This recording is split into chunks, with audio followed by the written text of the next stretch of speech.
What? What's up, dude? What's up, dude? What's up, motherfuckers? Everybody up and chill. Let's see here. What's going on over here with the chat, dude? Where's my chat at, dude? I don't got no chizat over here. Oh, man, I'm going to have to fix that up. Come over here for a second. What's up, guys? What's happening, dude? What are you guys doing? For some reason, you know what I'm saying? For some reason, Instagram, dude. What's up, dude? Hell yeah. I am over on YouTube. I've been streaming on Twitch and on YouTube for a while. So, yeah. I appreciate all of you guys tremendously. Thank you so much. Oh, where's this refresh button at over here? Yo, what's up? How are you guys doing today? Head over to Tripoverdrip on YouTube, please, if you could. We're up over here. We're up in here. Yo, what's up? Who's here? Say hello. We got Facebook. We've got freaking Instagram right over here. We've got Twitch. We've got freaking YouTube going. Let's go, dude. What's up, dude? What's up, dude? What's up, dude? Who's up in here? If you're here, say what's up. If you're here, say what's up. Got some goy slop ready to roll, bro. We got that goy slop ready to roll, bro. Do we even have a little chat right here over on this side? I gotta delete this part right here and then hit it like this. Sorry, guys. I'm just fixing some stuff over here. Facebook can see YouTube's and freaking Twitch's chat. That's cool, so they can see at least what's being said. What's up, Instagram? I haven't had you guys up over here on this stream for a while. We've been streaming. Player, who's here? Say what's up. Rattled Babies, Melissa Clark, what's good? No one on YouTube yet. 13 people. Jennifer Rodriguez, Andy Cunningham, Walter Bosley, Jeep, Mark, OSS, Cloyd, what's up? We're here, bro. We're chilling. We're big chilling. Where's my Twitch people at? Let's go.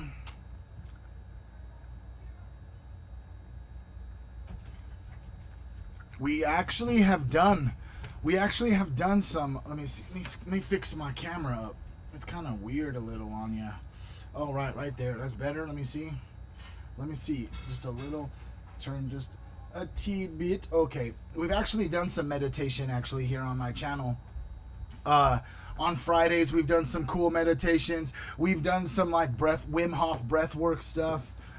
But yeah, how are you guys doing today? What's going down? No one on YouTube yet. Astro Strange is in the house. 10 people up on Facebook. Let's go. Katie Smith, Ken, Heather, Shay, what's up?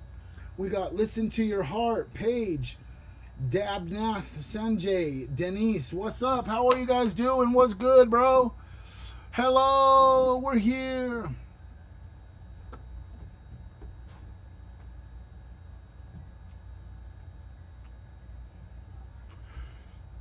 We're here, dude.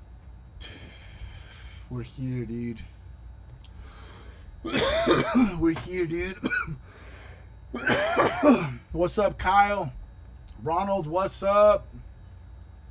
Brianna, what's up? What's up, you guys?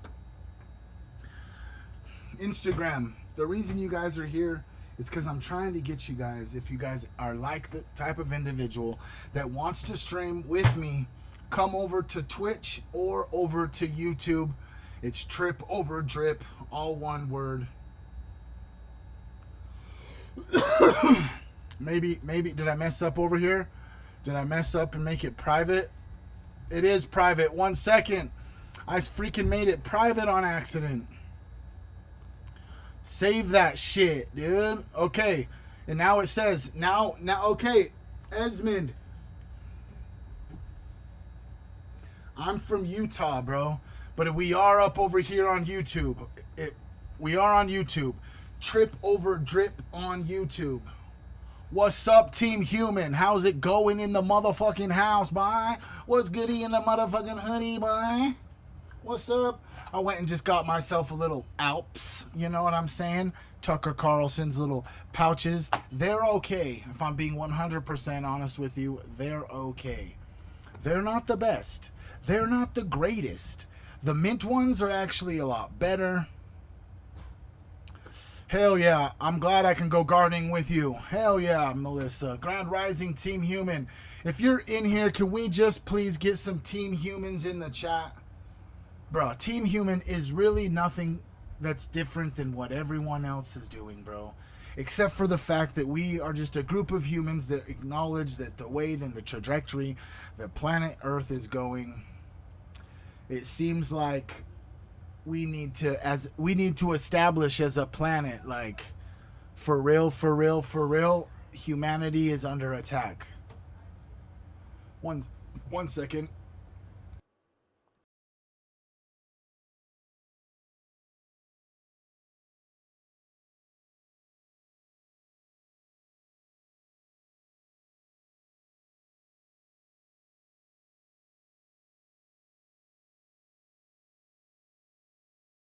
My kids are upstairs eating lunch and they're just so rambunctious, bro. I know I had to plug you. I was just screaming up the stairs. I plugged you up. I plugged it up so you guys couldn't hear me, so you guys couldn't hear, hey, what's up? Release and Transform, what's up? We got the peeps in here. 14 people up in here on Facebook and YouTube. No, we'll see. We got one person on YouTube, 8 people on Twitch, 13 people on Facebook, 7 people on Instagram. Tripoverdrip on all platforms. Twitch, YouTube, Facebook is obviously my name, Trevor Hess. Instagram here. I hope to see you guys there. What's up, Cobra Kai? Not much, bro. Not much. I heard an interesting fact the other day. The talent agent that booked all the acts for the MAGA 250 Trump rally was a gentleman named Jeffrey Epstein. That's weird. That's weird, bro. Yeah, I'm over here on Instagram too. I'm trying to get all the people who follow me on Instagram to come to the other platforms that I stream on. Look, let me show you guys. Bro, streaming on all the platforms. I'm on Facebook, I'm on Twitch, I'm up over here on YouTube, streaming on all 3. You know what I'm saying? Oh, turn the camera on, flip her around. I'm streaming on all 3. I hope to get you guys over to YouTube. YouTube's where I'm really trying to do it. Let's go over here like real quick. If you're just seeing this, you know what I'm saying? If you're just seeing this, can I just get you? Can I get you one way or another? I'm gonna find you. I'm gonna get you. Just come over to YouTube. Tripoverdrip on YouTube, possibly, please. I'm only like 107 people away from reaching 1,000 followers on YouTube, bro. Or 1,000 subscribers, I guess. I'm almost there. We're like 107 away, dude. 107 away, dude. 107 away. That's what we're trying to do, is a Tripoverdrip on YouTube. Oh, what's up? We the ones from Instagram. Let's go. We're getting some people over there, dude.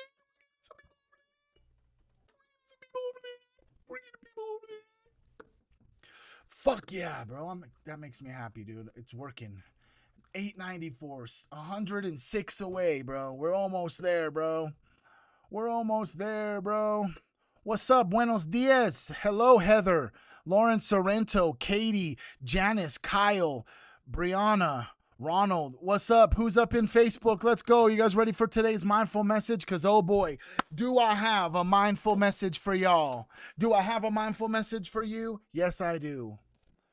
Can we get some aliens in the chat? Whatever chat you're on, I just want you guys to know that we talk about a whole bunch of different shit here on this stream. Today's Tuesday.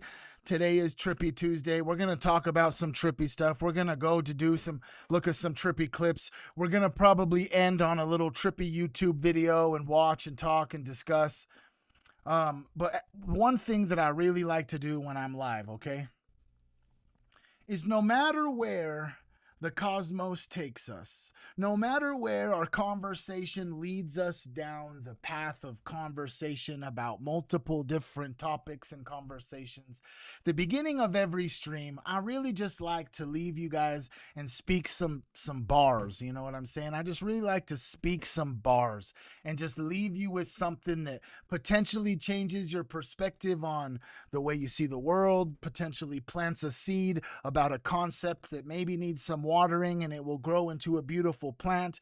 Maybe it just makes you question things that you're supposed to question, because it doesn't seem as if people on planet Earth are really asking the correct questions. Dang, we got 4 people on YouTube. Let's go. YouTube, say what's up. Scotty Will, Lawrence, Giggles is in the house. Astro Strange is over on Twitch. Amy Force, Katie Smith, y'all are up on Facebook. Let's go. I got no one on Instagram, but it's all right. Maybe they all went over to YouTube, bro. Maybe they're all over to YouTube, bro. Maybe they are over to YouTube, bro. Hey. All right, guys, here we are. First of all, cheers. Just got my goy slop. You know what I mean?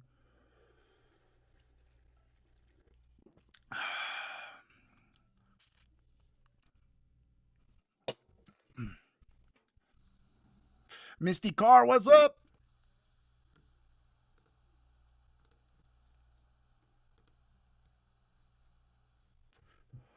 Okay, here we go. Ready?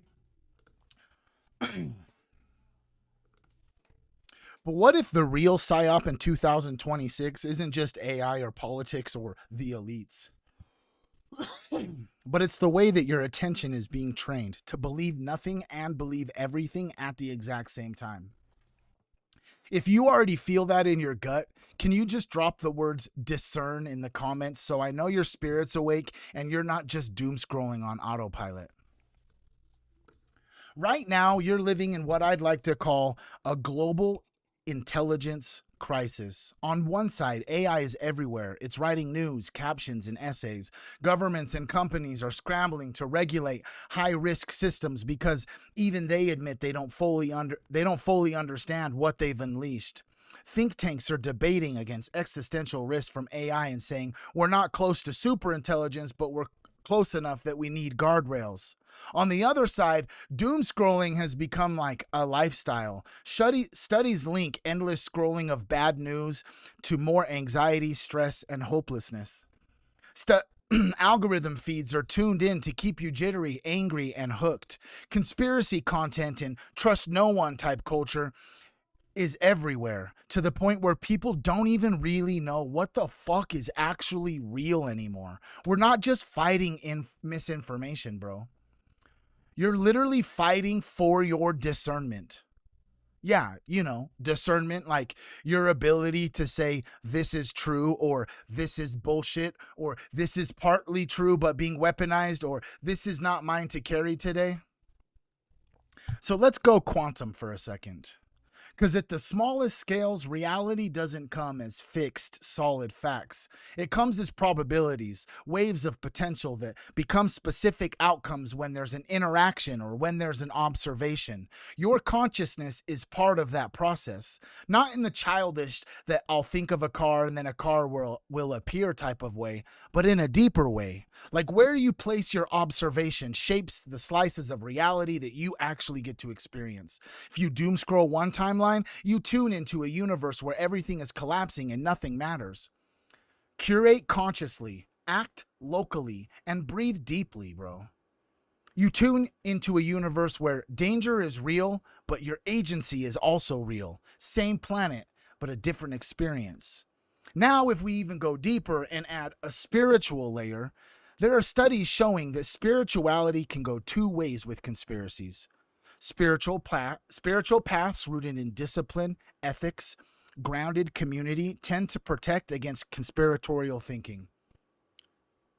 Spiritualities that are totally free form, purely vibes, and hyper individualized often correlate with a more susceptibility to wild narratives.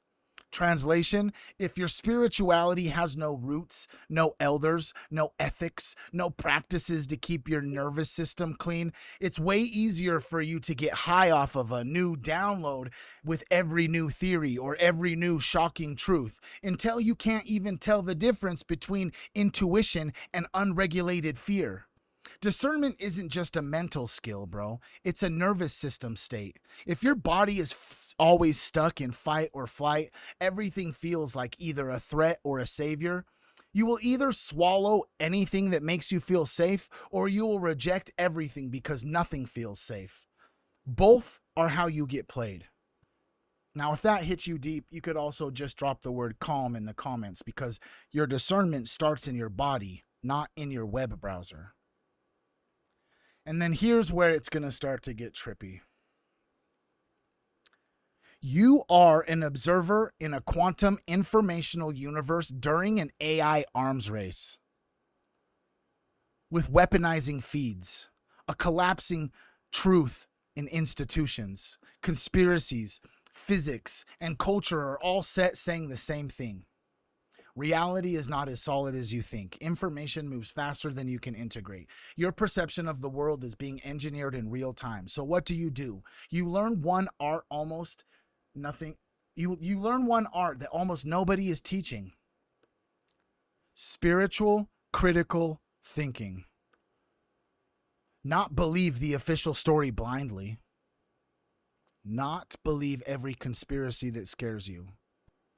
But train your mind to look for evidence, context, and motive. Train your gut to distinguish between intuitive "this is off" and trauma-based paranoia. Train your heart to stay open enough that you don't dehumanize people just because they don't share the same worldview as you. Research literally shows that critical thinking training can actually reduce blind belief in conspiracies without turning you into a naive sheep. That's wild. That means think clearly is now a spiritual protection practice. So here's your message for today. Use your discernment like a laser, not a flamethrower. Don't burn everything down because some things are rotten. Don't worship everything alternative because it's not mainstream. But ask yourself repeatedly, like, who benefits if I believe this? What evidence is actually here? What's the state of my nervous system right now? Am I regulated, or am I spiraling into an emotional spiral? And does this belief make me more loving, more grounded, and more effective, or just more afraid and more online? Because the most conspiratorial thing is that I can tell you this. A population that can't tell the truth from lies, signal from noise, intuition from anxiety, is the easiest population to govern, to farm, and to sell to. In 2026, your discernment is spiritual warfare. And yet, this doesn't have to be bleak. This can be the most exciting time to be alive. Because you are one of those rare humans who can question the script, feel the energy behind things, regulate your own nervous system, and still choose to show up every single day with love. All at once. That is unbelievably powerful, bro. An awake, discerning, regulated human in the age of AI noise and global gaslighting. That's a walking anomaly.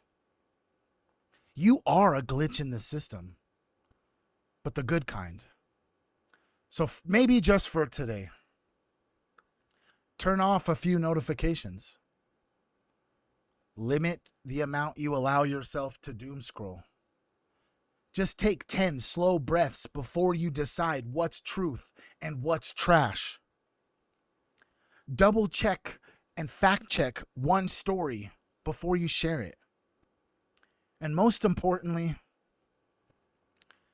ask your body, bro, like, how does this feel in here? Because in a world made of information and probability, every act of clear seeing is nudging reality a millimeter towards sanity. You're not just consuming the timeline. You're quietly helping to write it. And the most conspiratorial, quantum, spiritual thing that you can do might be just as simple as being the one who can still think, who can still feel, who can still love in a world that is trying harder than it's ever done to make you stop doing all three of those. If you're here right now live or in the future watching this on my page, please just comment Team Human. I love you. Damn, dude. Damn, dude. Peace out, Instagram. Peace out, Instagram.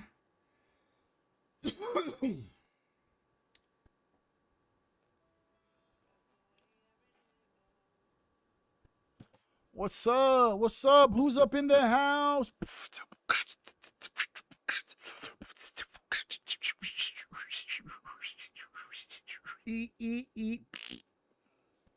Hell yeah. It's kind of cool that you guys can see freaking YouTube, Facebook can see the chat too. You know what I'm saying? Can see they can see the freaking YouTube chat. They can see the freaking Twitch chat. We got 7 people up on YouTube. What's up, YouTube? Thank you guys so much for being here, for real. We got motherfucking 14 people up in here on Twitch. What's up, dude? Thank you guys for being here. Fuck yeah, we got 14 people over here on Facebook. What the fuck is up, dude? I love you guys. Let's fucking go, bro. Damn, bro. I think I might collectively on all 3 platforms, bro, I definitely might have the most people I've ever had at one time. If you're on Facebook, can you guys please just smash the like button as many times as you can, maybe in the next 60 seconds. Maybe share this to your page. We're about to get into some trippy stuff. We're going to just chill, chat, hang out, do what, you know what I'm saying? Chill, chat, hang out, do what's up. I'm going to move the camera a little bit, just so you know. Just move it just a tad bit. We're going to change this up. Okay, why is it like that? It is like that. That's weird. You know what I'm saying? Just get a little sussy baka. You heard me? Who's up in here, though? Let's see. We got Amber Vines, Cynthia, Sunny, Ashley, Alec, Amy, Force. We've got, let's see, who else is up in here? Okay, that's who else is up in here on Facebook? Amber Vines, thank you. What's up, Twitch? We've got Apple Juice, Alan Kai, Scotty Will, Monica Canada, Astro Strange, Release and Transform, Giggles up in the house. Let's go. What? No, we don't have any, bro. So we've got Amon, Dally Amon, Misty Carr, Nathan Thomas. What's up? Let's go. What's up? We got people. If you're on YouTube, say what's up, YouTube. We're here, bro. We're chilling. What's up? Sunny, what's up? Lindy, what's up? Janice, what's up? Dang, bro. Hell yeah, dude. Can I get a hell yeah? Joe Schmo, what's up? Joseph Rames. Joe Schmo's in the house. Hell yeah, dude. Let's go. Let me come over here real quick. Let me just come up over here real quick. If you're here for the first time, bro, if you guys could just possibly help, dude. Tripoverdrip on YouTube, bro. Let's see here. I need 104 subs to reach my sub goal, bro. I'm trying to reach 1,000 subscribers. I'm at 896. If you could just go to Tripoverdrip on YouTube, I'll even drop it right in the chat right here, dude. So you guys don't even have to go anywhere. If you could just click that link I dropped in the chat on Facebook, bro, and just like the video, come sub over to the channel, bro. I be grinding, posting live streams every day, bro. Every weekday, pretty much. Hell yeah. Let's see here. What do I got over here? Oh yeah, we got some things. We got some things. First of all, is developing now. This is a pretty trippy clip of old Benjamin Net in Bandahu.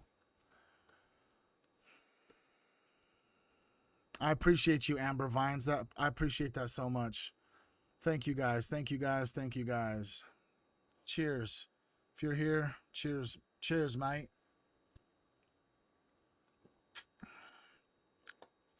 I appreciate that, Scotty. Scotty says my favorite part of the day besides taking care of my mom. That means the world to me, bro. I appreciate that. Hell yeah. How are you guys doing on this lovely Tuesday, though? What's going down on Tuesday? It's going up on a Tuesday. I'm at 900 now, bro. I'm at 900 now. No, that's my Discord chat. Discord. Oh, yeah, you guys want to join the Discord? You guys definitely got to join the Discord, bro. If you're not in the Discord, bro, join the Discord, bro. We got a group of like over 200 people up in Discord. Dude, I'm going to show you. I'll show you on the stream right now, bro. Dude, we got a freaking, do you want the red pill, a music chat, a show me your food recipes, promote your socials. So if you join the Discord and you have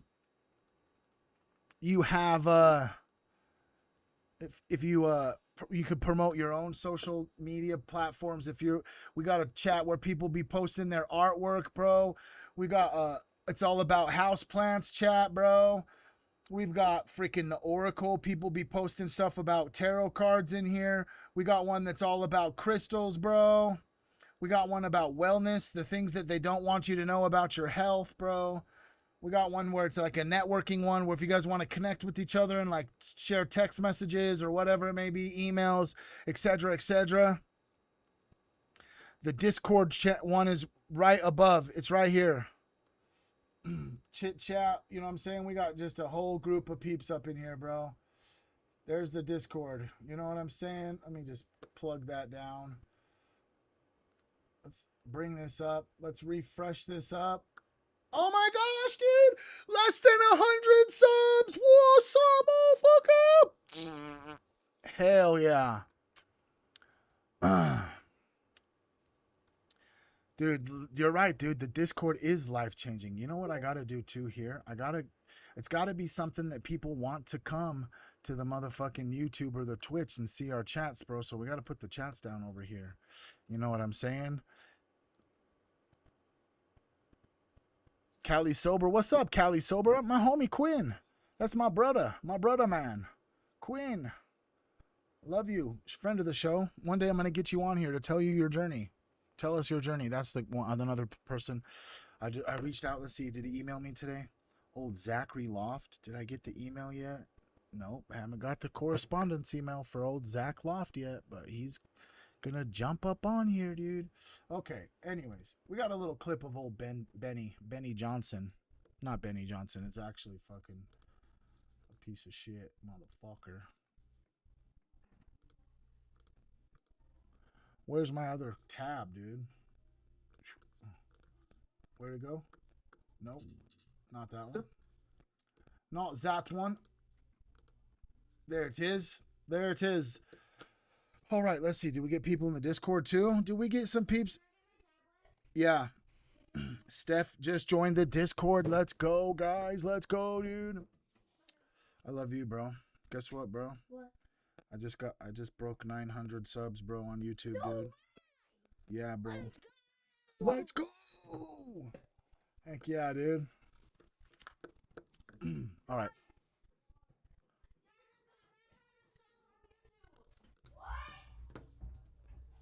My kids are my biggest fans.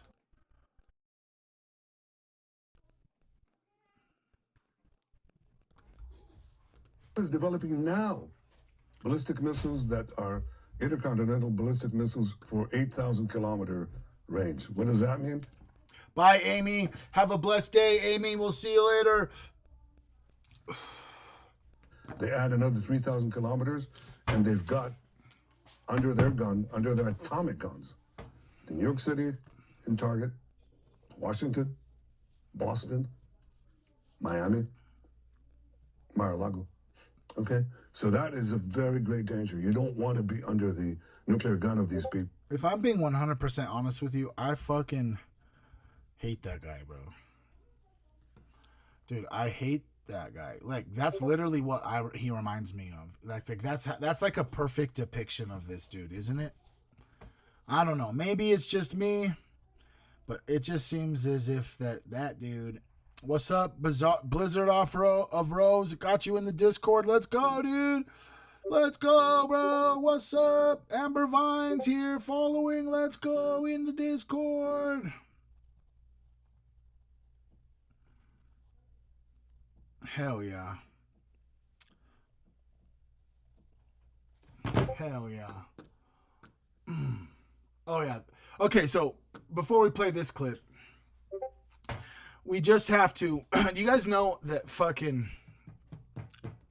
You guys know that supposedly right now in the news. Let's just get a little bit of context. You know, we're just humans. We're just humans. We're just trying to figure out this thing called life, or yeah, that's what I'm going to talk about.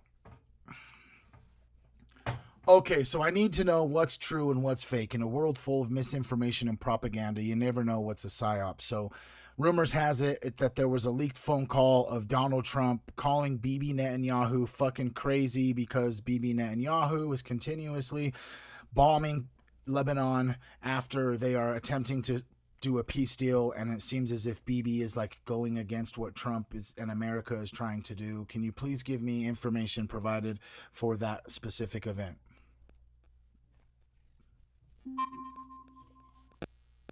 I found a number of reports from today describing a heated phone call between Donald Trump and Israeli Prime Minister Benjamin Netanyahu. According to sources cited by Axios, Trump lashed out at Netanyahu over Israel's military actions in Lebanon, including threats to strike Beirut, which Trump feared could derail peace negotiations with Iran and increase civilian casualties. The reports say Trump called Netanyahu crazy and urged him to halt the escalation, warning about Israel's international isolation. Netanyahu reportedly responded that Israel would attack if Hezbollah continued its strikes, but later there were indications of a pullback from planned strikes on Beirut. Though the exact tone and language of the call is based on unnamed sources, multiple outlets are reporting similar details. It's wise to treat this as unconfirmed but widely reported. If you're feeling overwhelmed by news like this, it might help to follow reputable news sources and discuss your concerns with people you trust, and even speak to a professional if it causes distress. Okay, so I also just want to ask a question about something that's kind of on topic but completely off topic. Can we do that? Absolutely. Feel free to ask whatever's on your mind. I'm here to help. What would you like to know? There's an Armageddon prophecy that involves building the third temple and bringing back the Jewish Messiah, but also part of that prophecy, in order for it to come true, their prophecy says that the entire world will be at war with Israel, correct? This topic touches on religious prophecies that have a range of interpretations. In some streams of apocalyptic belief, the rebuilding of a third temple in Jerusalem and the arrival of a messianic figure are significant. Some interpretations of these prophecies do mention a scenario where many nations are in conflict with Israel, but these ideas vary greatly depending on which religious or cultural tradition you reference. It's important to remember that these are beliefs, not factual predictions, and people interpret them in... I understand that they're beliefs, so what does the text say so that I can use my spiritual discernment to come to a conclusion myself without just believing it at face value? Sure thing. To keep it concise, here's a summary of what's often cited. In the Hebrew Bible, the idea of a future temple appears in the book of Ezekiel, chapters 40 to 48. These chapters describe a new temple in Jerusalem, along with detailed measurements and rituals. The book of Daniel speaks of end times, mentioning a period of great trouble and a desolation in the temple, Daniel 9:27, though interpretations vary. In the Christian New Testament, the book of Revelation describes an end times conflict involving many nations, but it doesn't specifically say the whole world will be at war with Israel. Different faith traditions interpret these passages in many ways, and some connect them to the idea of a third temple and a messianic age. To explore further, you might read Ezekiel 40 to 48, Daniel 9, and Revelation, and compare interpretations. Use your spiritual discernment and consider discussing with knowledgeable, trusted mentors or scholars to get a range of perspectives. So it could only make sense that potentially, at least to me, it leads me to believe on the things that I've heard, the information that I've read, one, about the third temple. If you don't know about the third temple, the Temple of Solomon, you should probably do some research. If you do know about the Temple of Solomon, can you just put like a green heart in the chat so I can just check and see who here knows about this third temple prophecy that has been speculated to be, they are trying to, I guess, carry this out. I just want to get a grasp of the people who know about this, to be honest, because it's super important. You know what I'm saying? If I'm being real with you, the best way to understand a people is to understand the gods they worship. And then along with what gods they worship, just a second, let me just bring you in a little bit close, because, you know, I just want to show you that I'm definitely not just saying this.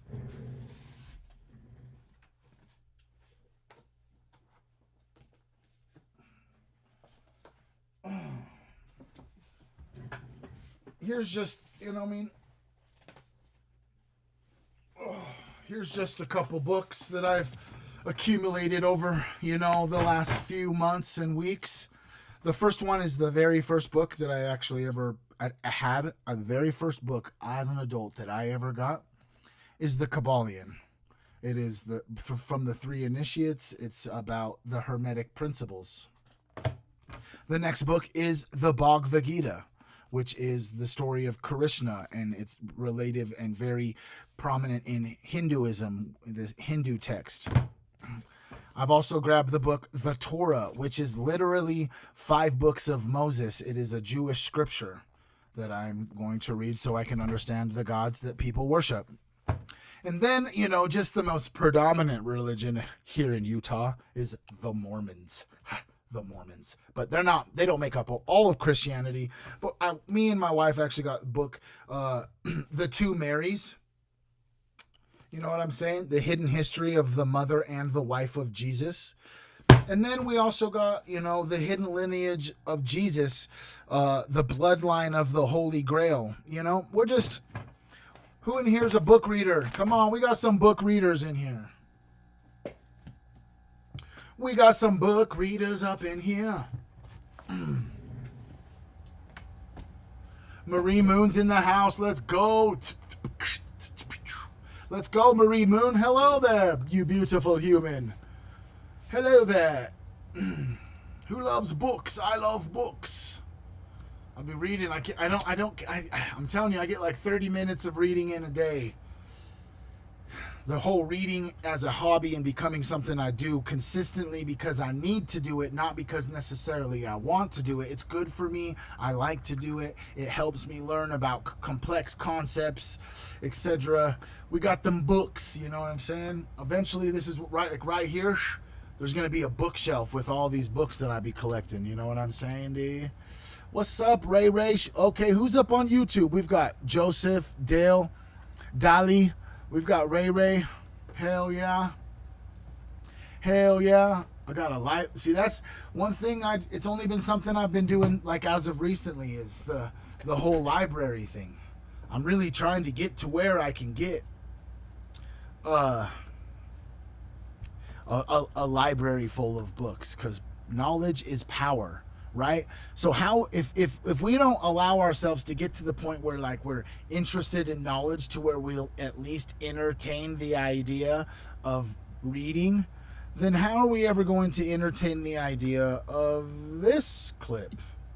I'm working on an incredible... Oh, yeah, that's Ivanka Trump. She's married to Jared Kushner, and they're building an off-grid island in Albania. It says Epstein Island. I'm not going to quote that saying that it's necessarily an Epstein Island, but you can make the connections if you choose. It's up to you. Gamma Ray, what's up? Cynthia's in the house. Roxy, Lindy, hell yeah, let's go, dude.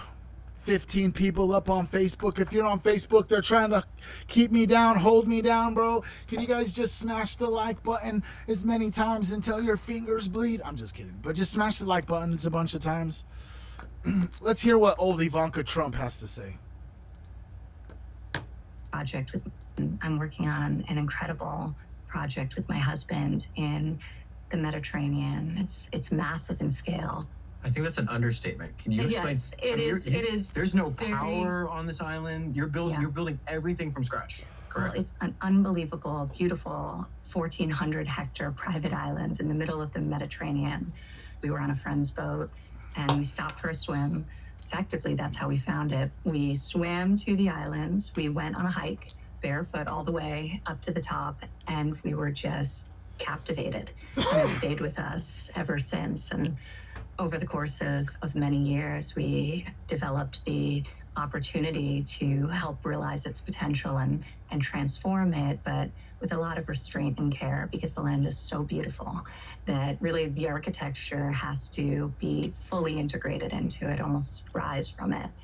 You know, it's not even a business for me, despite the scale of it. We not only the island, but we have 5 miles of beachfront directly across from the island. This beautiful peninsula with a lagoon on one side, the ocean on the other. Beautiful white sand beaches. For me, I don't know. You tell me, like from a PR angle, let's just have a little thought game, right? Okay. Jeffrey Epstein.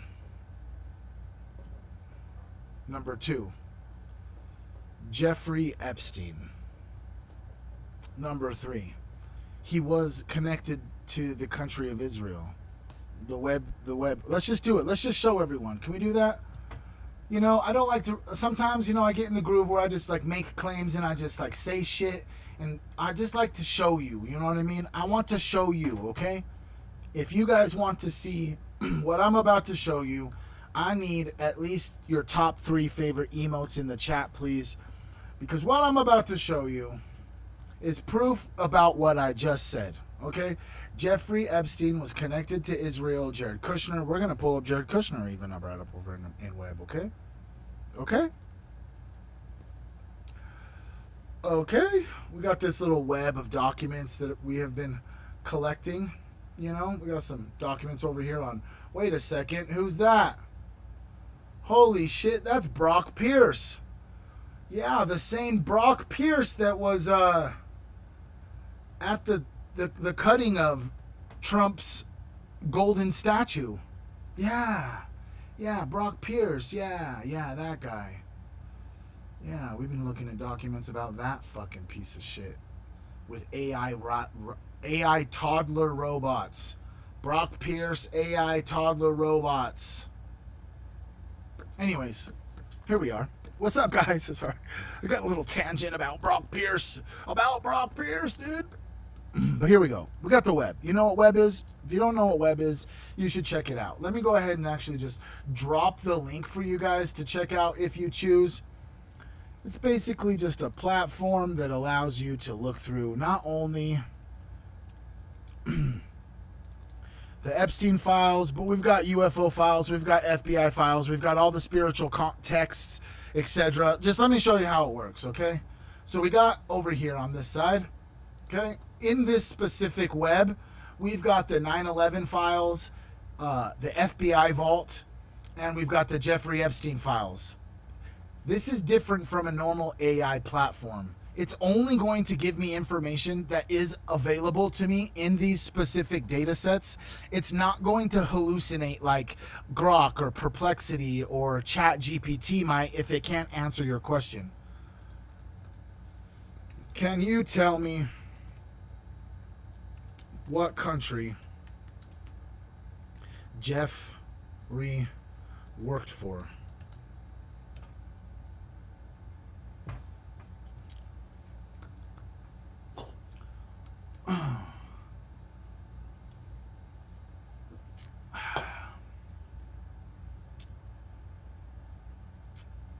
Just pull up all the info.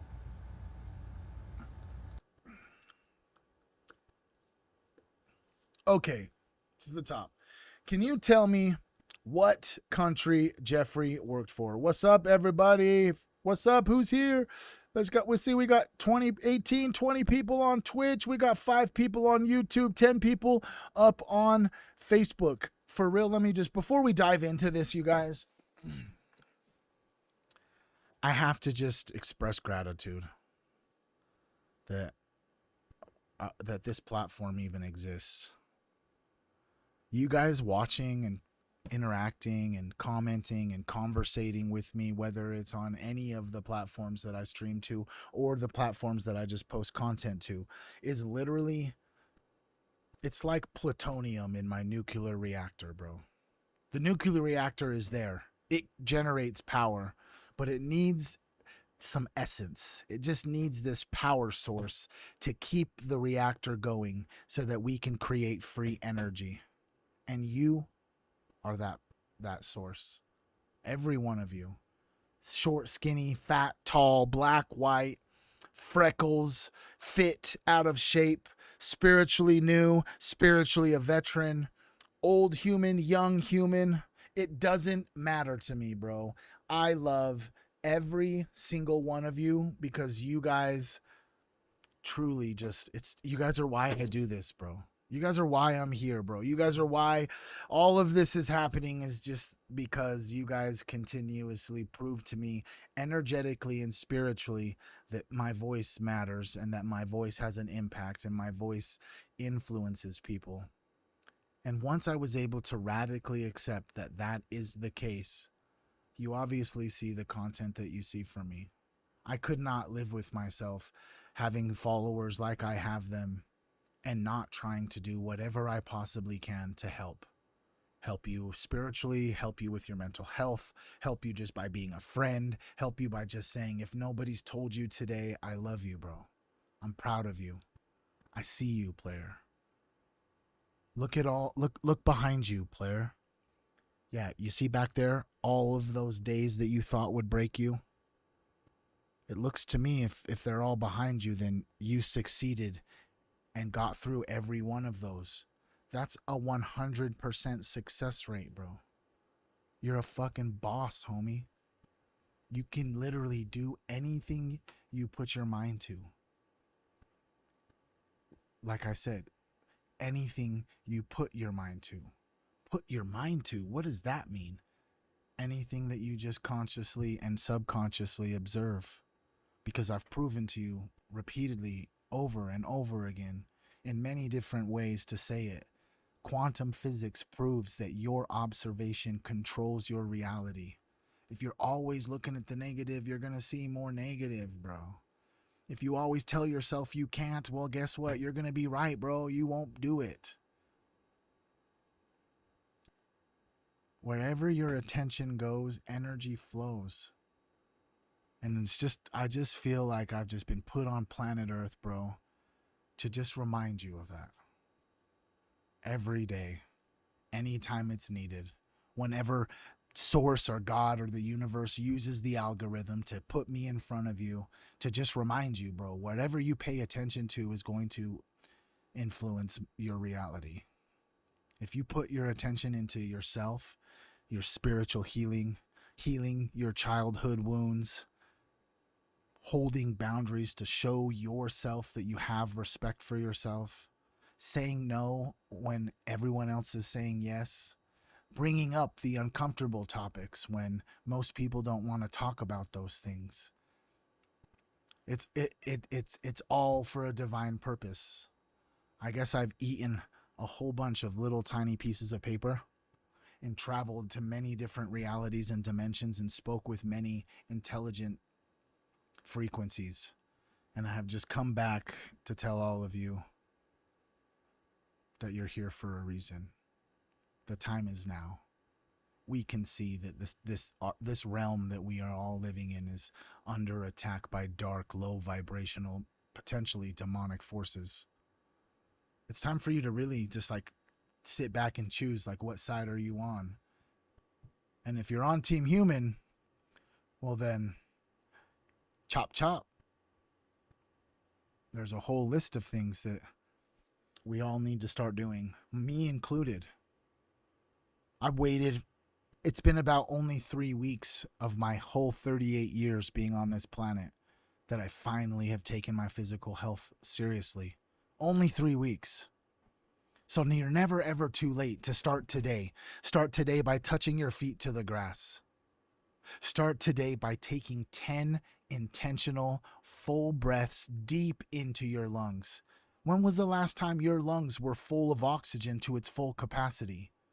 That's important. Start eating earth food. Stop drinking soda pop. Prioritize your sleep. Acknowledge and listen to your body when it's time for you to rest. And most importantly, wake up every day and at least do one thing to show you that you love you. A lot of us, especially people who vibrate in this healer energy, We expend all of our energy healing and forget our all-star player, the one that we're supposed to take care of the most. It's not selfish to take care of yourself. We've been programmed to think that it's selfish to take care of ourselves and prioritize ourselves over others. It's time for us to wake up. It's time for us to step into our inner divinity. The time is now. I am your father, Luke. Just kidding. All right, let's get back over here. Oh, God, I need a grown-up. I'm scared. Okay. The dominant thread is what country did Jeffrey work for is Israel. The most frequently reoccurring intelligence connections in the documents is Israel. This appears from multiple independent sources. Well, for one, Ghislaine Maxwell's father, Robert Maxwell, who is a confirmed Mossad agent, and he wrote all of our textbooks here in America and also stole our nuclear secrets. Multiple FBI confidential human sources reported that Epstein was an Israeli spy. An FBI FD 1023 confidential human source reporting document explicitly records a CHS stating both Maxwell and Epstein's were Israeli spies. Let's just look at the document. The document is from the Federal Bureau of Investigations. CHS claimed Maxwell did portray herself as a venture capitalist. The CH met with Maxwell at blank, and she split her image between mom and sex appeal. Maxwell was attractive with charming with a British accent who excluded sex appeal. Where does it say they were agents? Dang, it's talking about Whitney Webb right there. Let's go, Whitney Webb. She.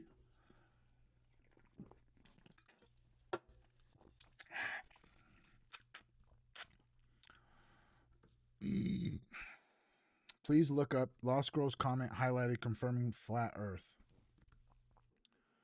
Where is that? My manager was in the military. She just confirmed the earth is flat and stationary, not a globe. Just wanted to sneak away and share it with y'all. Bro, there's no confirmation there's flat earth, bro. They're not going to allow that to be confirmed, even if it is true. Come on, players.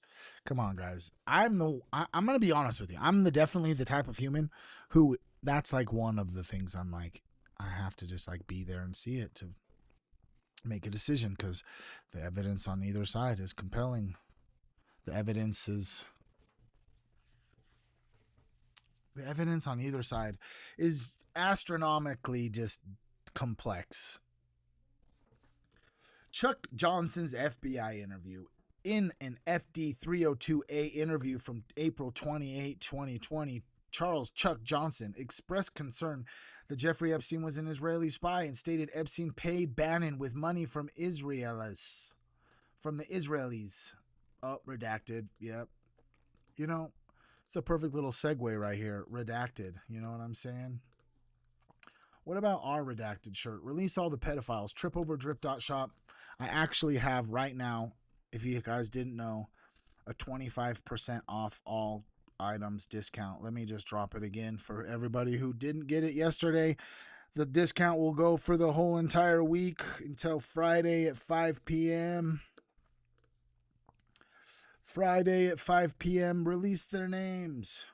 Stop protecting pedophiles. Tripoverdrip.shop, dude. Tripoverdrip.shop. Use this link for 25% off your purchase. If you want to help support the channel, this is directly supporting it to me. No other platform, no nothing. No one takes a percentage. No one takes ad revenue. No one gets to decide what I get paid. This is the best way if you want to help support Tripoverdrip is to purchase some merch. We got a whole bunch of stuff actually. We got a whole bunch of gear, bro. A whole bunch of gear. A whole bunch of tote bags made out of 100% canvas. But yeah, let's get back over to the thing. Let's get back over here. Where are we at on the web? Okay. You like the little plug right there? It was a smooth little plug, wasn't it? If you guys like that little transition onto tripoverdrip.shop, please just affirm to me with a little plug emote if they have one to let me know that it was a smooth one. Nice segue. Okay, cool. Hell yeah. Because it is redacted. Look at this. The whole document, basically. Who cares about this one? Yeah, it was an Israeli spy and he was paid. Blah, blah, blah, blah, blah. Bannon was close to Epstein, and that troubled Johnson as a father of a young girl. All right. The London Sunday Times quote, a New York social observer is quoting describing Epstein as Mr. Enigmatic. Nobody knows whether he's a concert pianist, a property developer, a CIA agent, a math teacher, or a member of Mossad. He was probably all of those fucking things, creating a secret society. You don't know about the secret society? Let me just bust you out real quick. Let's just go out to over here. Come up over here. I think there's some documents right here about Jeffrey and the secret societies. Come click here. Let's see this one. Oh, yeah. Hey, Jeffrey. Any suggestions for an old smart guy? I'm well connected that wants to continue the legacy of like an old school secret society. Weird. How about this document?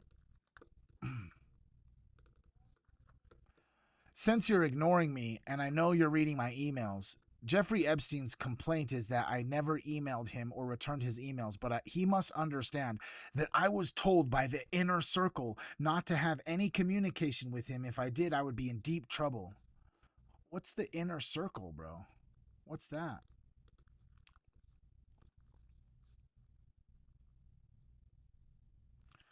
What was this one?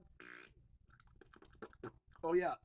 This is his contribution to the Order of the Golden Sphinx of $50,000. Jeffrey Epstein approved a $50,000 donation to the Order of the Golden Sphinx. What the fuck is that, bro? What the fuck is that, bro?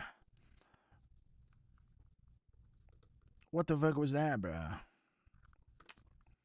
Hell yeah, 14. Who's up in here? We got some peeps in here. Let's go. What's up, dude?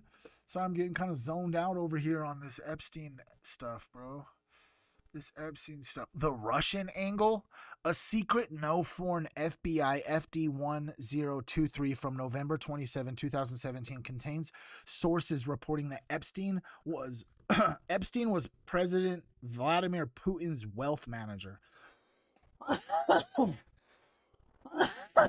That's crazy. And provided the same service for Zimbabwean president.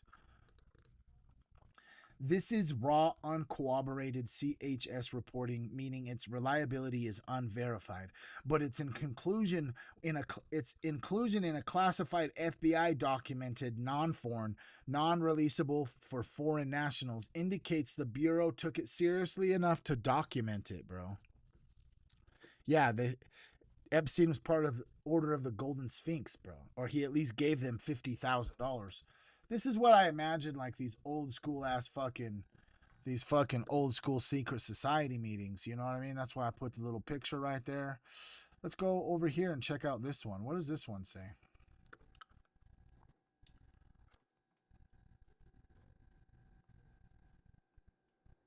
Oh yeah, this is just a document talking about how he donated to science.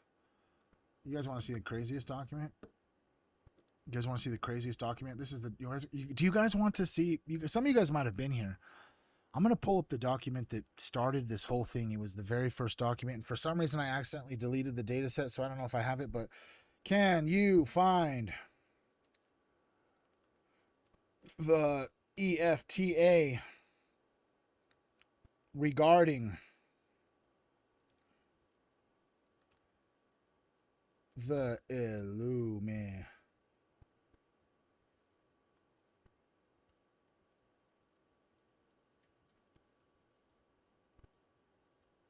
The Mormon leadership.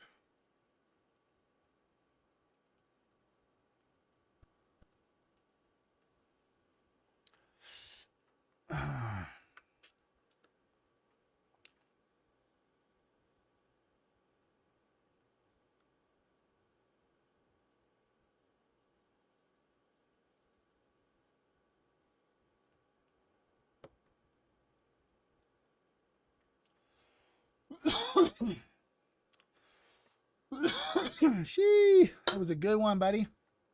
Okay. Give me the documents, bro. Whoa, wait a second. This is something I haven't seen yet. The insignia of the Order of Illuminati that Illuminatus Jefferson made the reverse of U.S. seal. The above insignia of the Order of the Illuminati was adopted by Weirshep at the time he founded the order on May 1st, 1776. It is that the event is memorialized by MDCCLXXVI at the base of the pyramid, and did not and not the date of the signing of the Declaration of Independence as the uninformed have supposed. The significance of the design is as follows. The pyramid represents the conspiracy for destruction of the Catholic Church and establishment of one world or UN dictatorship. The secret of the order, the eye radiating in all directions, is the all-spying eye that symbolizes the terroristic Gestapo-like espionage agency that Weishaupt set up under the name of insinuating brethren to guard the secret of the order and to terrorize the population into acceptance of its rule. This Ugpu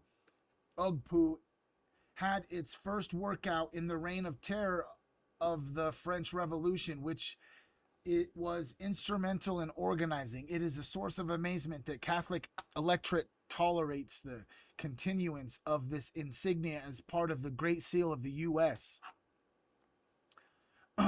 Enut Copietus means our enterprise has been crowned with success below Novus Ordo Seclorum.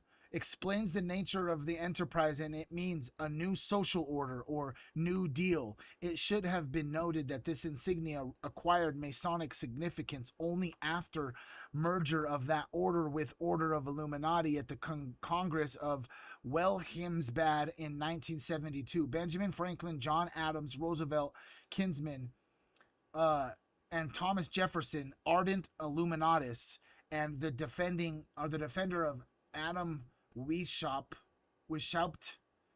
proposed the above as a reverse of the seal, on the face of which the eagle symbol to Congress. That is insane. What the fuck? I didn't even know that exists. That's not what I'm looking for at all, dude. That's not what I'm looking for, bro. Can you... That's crazy, huh? We gotta pin that sucker, bro. Pin that sucker right there. Take this guy and pin it right over here. Secret Societies with Jeffrey Epstein. What the fuck, bro? That's insane, dude. That's insane.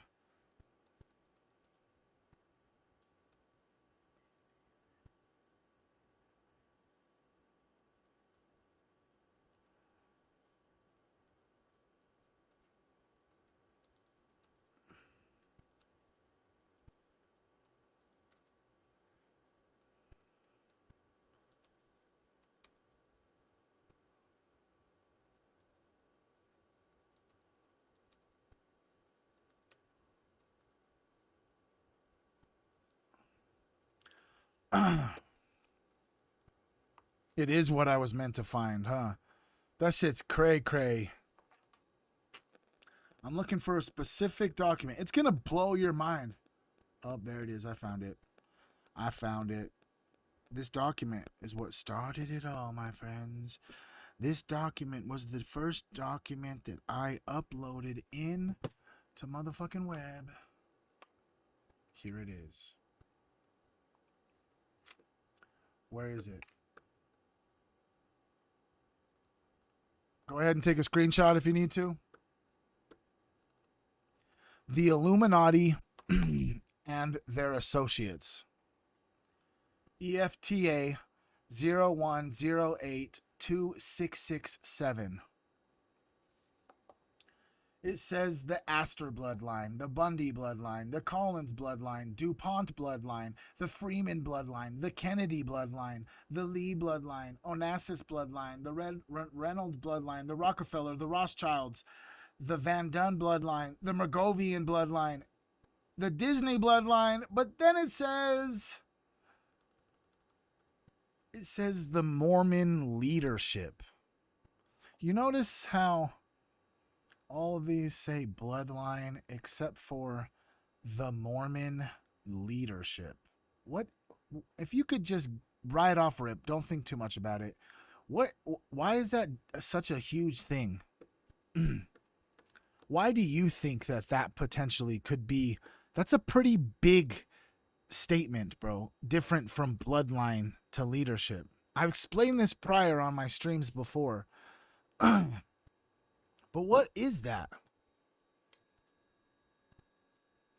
Why is there that specific difference in verbiage is bloodline to the leadership? Well, my friends, my interpretation of this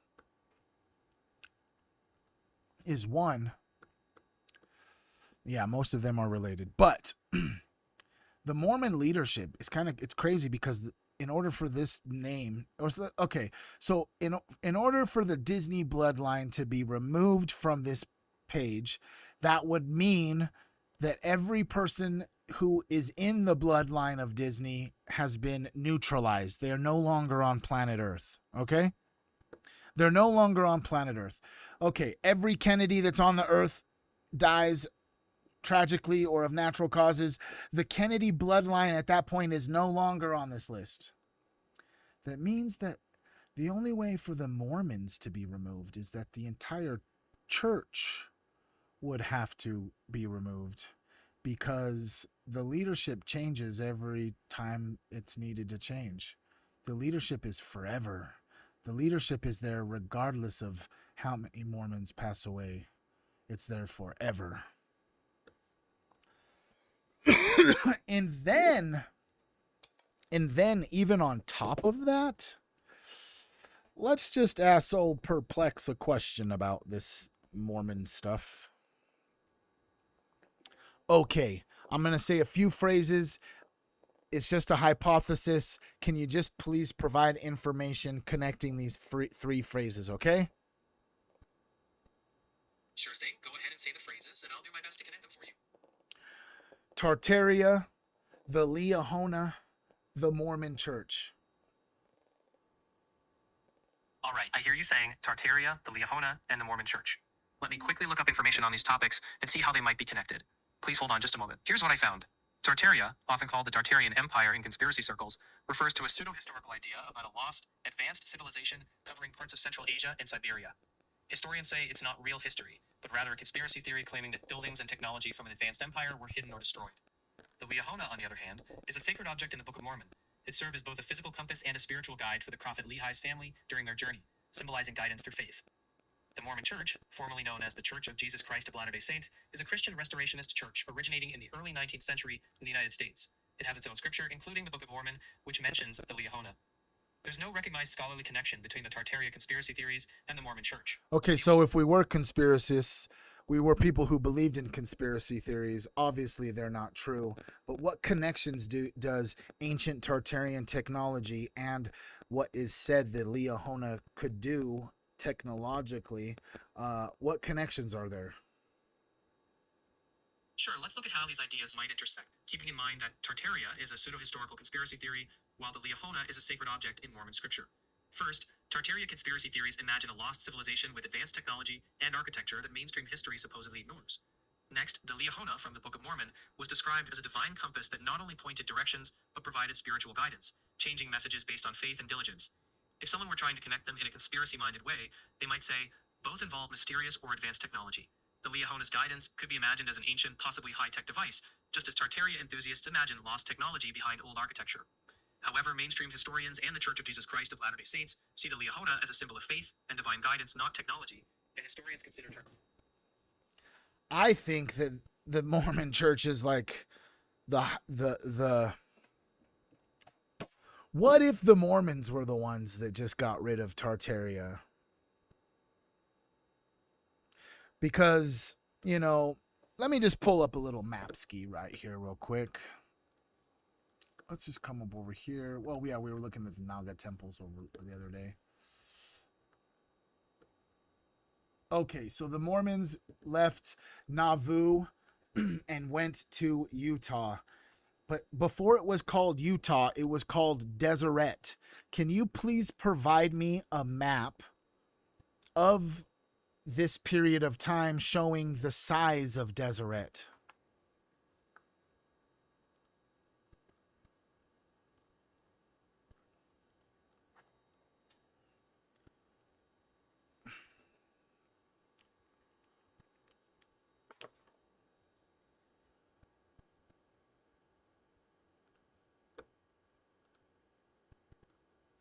Bro, this is how big, okay? This is the size that the Mormons had first said was theirs, bro.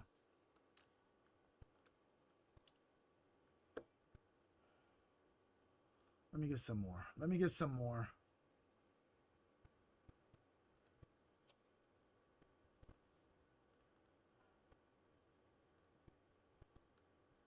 Utah. You see this up here, bro?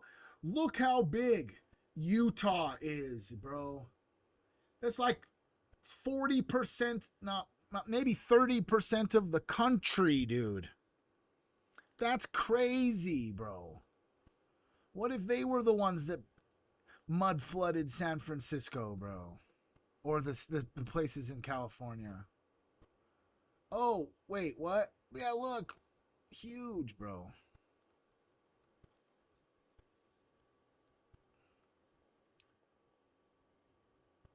Dude, I'm telling you. Look at this. Look at their structures, bro. Let me show you their temples, dude. Can you please pull up a few of the most spectacular architectural LDS temples that they have built?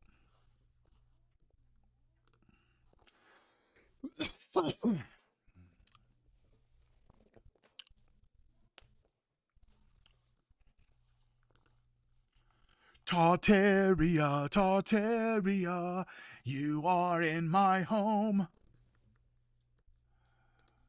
Tartarian, Tartaria. I'm telling you, bro. That's why they're on the freaking Illuminati freaking bloodline thing, bro. Is because they are the keepers of Tartarian knowledge. Look at that. Wait, doesn't that just like look like a Tartarian building? Or how about like that? That's definitely a Tartarian building, bro. What the fuck? Look at this, bro.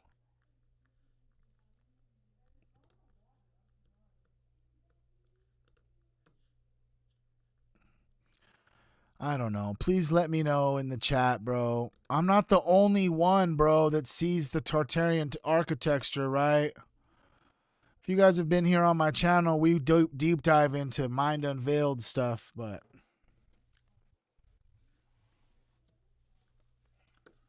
crazy. Crazy, crazy. I'm done. She's building an island, bro. She's building an island. Let's listen to this, okay?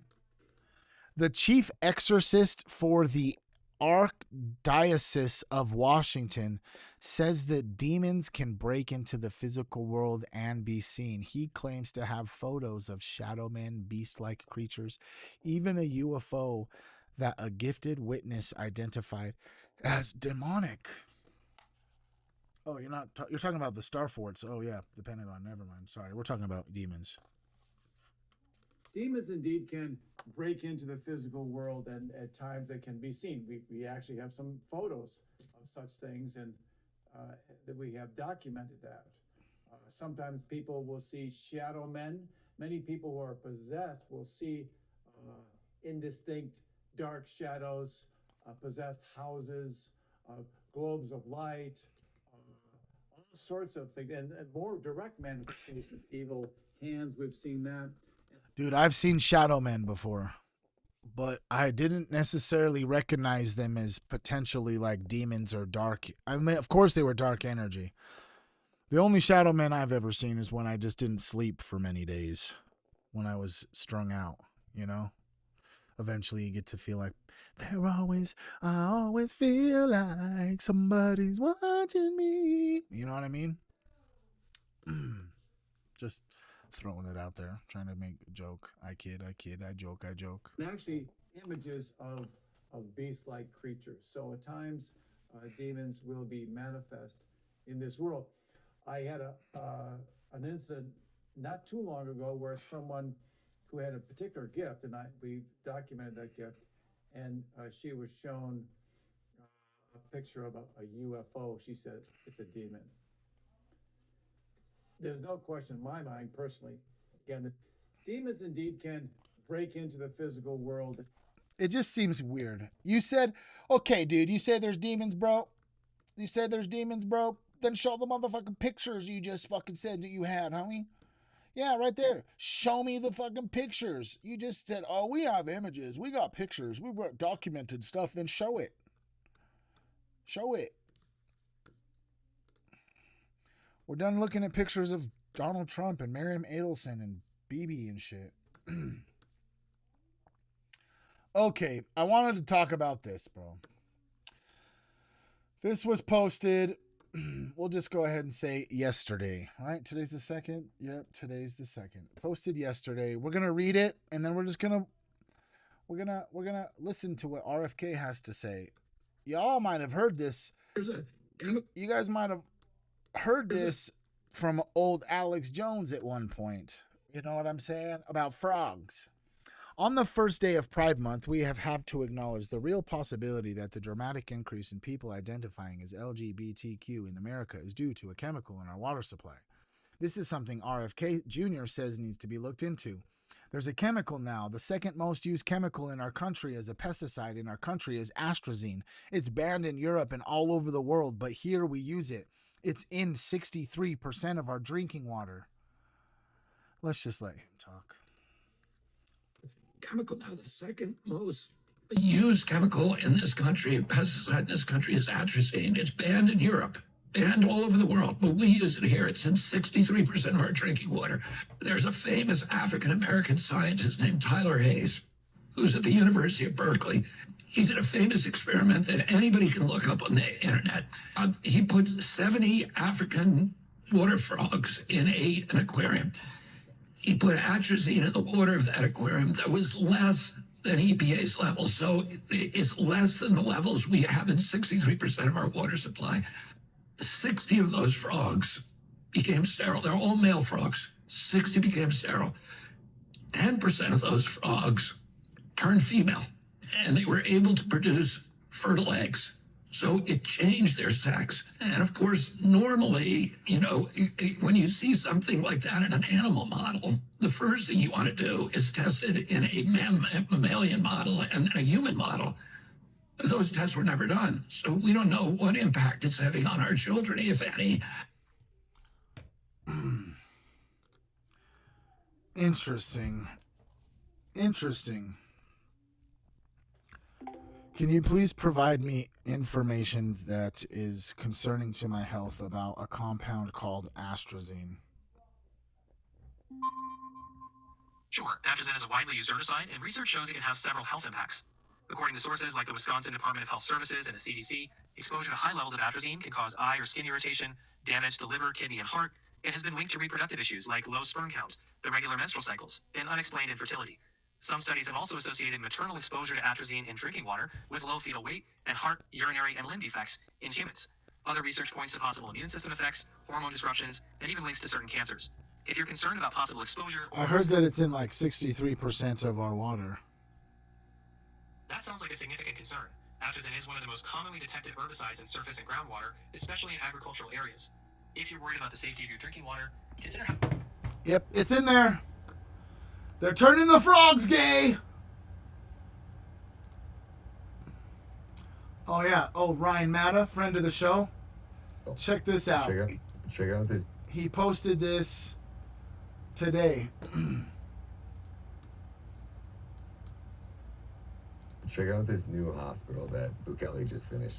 The El Salvador government, complete. He lives in El Salvador. Bukele just finished. The El Salvador government, complete, brand new, state-of-the-art, top-of-the-line hospital, free for all. So you gotta come down here, you get stung by a jellyfish, step on a stingray, I don't know, twist an ankle, get a sickness, I don't know, or you just need to get some ivermectin, which you can go buy over the countertop here, along with pretty much every other medication you could think of that you need. Yeah, you can just do that down here in El Salvador. You know, it's funny, in America, I walked into a pharmacy down here and I seen this girl, she looked like she was 16. And I was just curious, I was like, young lady, I said, how old are you? You know, cuánto años? In Spanish, I probably got out the Google Translator. And she looks at me, she's like 18. And then she goes, and I said, did you go to college by chance to get a job here? And she looked at me like I was crazy. Like, no, just went to high school. So you just need your basically GED or high school diploma. I don't even know if you need a high school diploma. Maybe you don't even have to be 18 to work at these places. I don't even know. But it just made me laugh because my aunt's a pharmacist in America. And she went to school for like 9-10 years. And believes, you know, because it's a great job in America, they pay very high. And I'm like, why do we need a pharmacist? Like, why do some of these things that people need degrees for, like now with AI, it's like, oh, somebody walks in, oh, what are your symptoms? You type it into a computer and it's like, boom, here's my symptoms, here's my answer, like, the doctor's gonna write you a script for every medication that matters anyways. So what exactly is a pharmacist doing that she needs a degree? You walk in there, hand a piece of paper, you type it into a computer, you get a script, doesn't have a script. It's like, it's kind of stupid, you know? And it sure as fuck didn't prevent the drug epidemic, because I go down in El Salvador or Mexico where you can buy anything over the counter, like the doctor's right next door. Like I went there to a pharmacy one time and the lady's like, oh yeah, you need a script for that. I'm like, okay, don't even worry about it. And she's like, oh no, just hold on here, wait 10 minutes, we'll get you a script. The doctor will be in 10 minutes. And I was like, no, I don't feel like seeing a doctor. She's like, no, like you just walk in there, sit down, tell them what you need, and the doctor literally just writes you a script. Take 1 minute. I'm like, nah, it's okay, I don't feel like it. She's like, no, just, what do you need? I'll just basically forge your script for you. And I'm just like, it's fuck crazy, right? And you'd expect to walk out there and see drug addicts and people selling pills and all this shit everywhere, but you don't. So why in the fucking America is it so regulated? Because it's obviously not working, there's drug addicts everywhere. So what purpose, what good has these doctors done, these scripts done, these pharmacists done, outside of driving up the price of medical costs and medications in America for thousands of %? Meanwhile, in America, we're being taxed to death and we don't have free health care. But yet a country like El Salvador, who 4 years ago was the deadliest country in the world, is now building brand new hospitals, renovating brand new hospitals, building 2 new schools a day, every single day. They're breaking ground on 2 new schools a day, or completely gutting and completely renovating and rebuilding a school from the ground up every 2 days. All free healthcare, all free schools down here in El Salvador. But yet, here in America, we get what? Fucking to get taxed to death by 50% and then sending all of our money in foreign aid to other countries so Israel can drop bombs on women and children.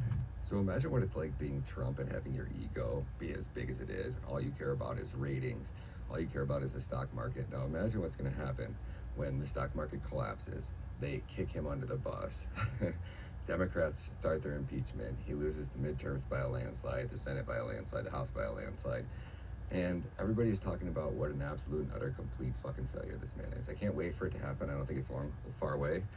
What do you guys think? Where do you think the future of Trump's career is headed and his legacy will be? Drop those comments below. Let me know. What do you think? What do you guys think, huh? What do you guys think the future of his legacy is going to be?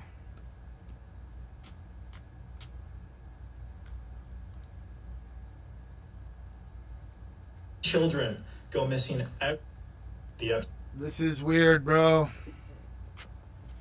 This one is a trippy one. This one is a trippy one. Who's in here? Let's see. Amber's still up in here. Okay. If you're in here, say what's up. Drop some emotes in the chat. Say fucking twist your hair up. You look like a homeless dude, Trevor. Whatever he feels compelled to say. Whatever you feel say. Just let me know you're here, bro. Just let me know you're here, bro. There won't be a legacy. You're right.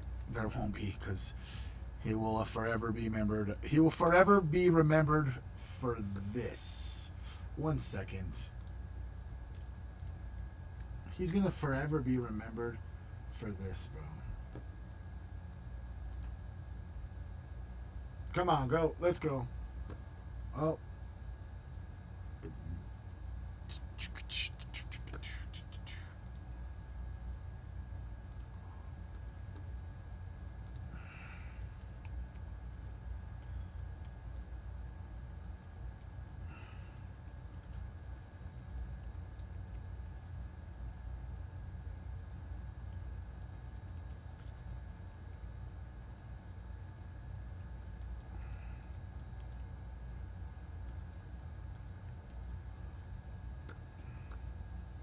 Be a real deal because Obama had that. Not going to be a real deal because Obama had that horrible. Where's it at? Where are you at, Trump? Did you remove it? Are you still talking about Jeffrey Epstein? Yeah. Just so we go ahead. Jeffrey Epstein, it left some lingering mysteries. One of the biggest ones is whether he ever worked for a American or foreign intelligence agency. The former labor secretary who was Miami U.S. Attorney Alex Costa, he allegedly said that he did work for an intelligence agency. So could you resolve whether or not he did? And also, could you say why there was a minute missing from the jailhouse tape on the night of the set? Yeah, sure. If could I just interrupt for 1 second? Are you still talking about Jeffrey Epstein? This guy's been talked about for years. You're asking, we have Texas, we have this, we have all of the things. And are people still talking about this guy, this creep? Yeah, you guys remember that, right? You guys remember that, right? You guys remember that, right? Or how about this right here?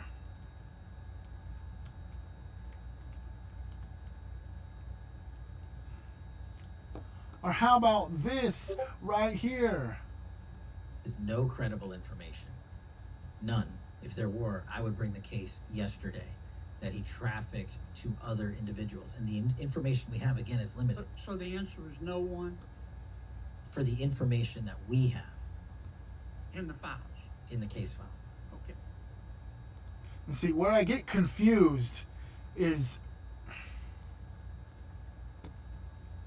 Jeffrey Epstein and the case files that the FBI files have different than the ones that I have?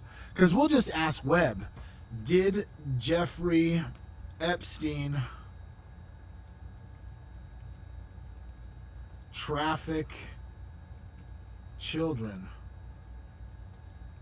And to most likely who?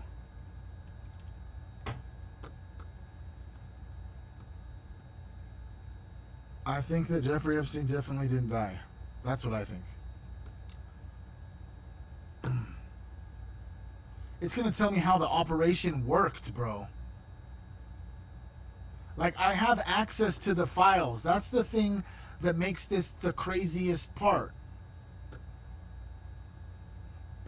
The court answer is yes. Epstein trafficked children. The federal indictments, grand jury charges, and evidentiary filings in this collection established that Jeffrey Epstein operated a systematic child sex trafficking operation for years. This isn't an allegation. It's the charging language of the United States government. The legal framework is specific. Count 2 of the federal indictment against Epstein charged him with sex trafficking of minors under Title 18 U.S. United States Code Section 159A and B, knowingly recruiting, enticing, harboring, transporting, providing, and obtaining persons of under 18 to engage in commercial sex acts in and affecting interstate and foreign commerce. All the documents are right here in the fucking shit.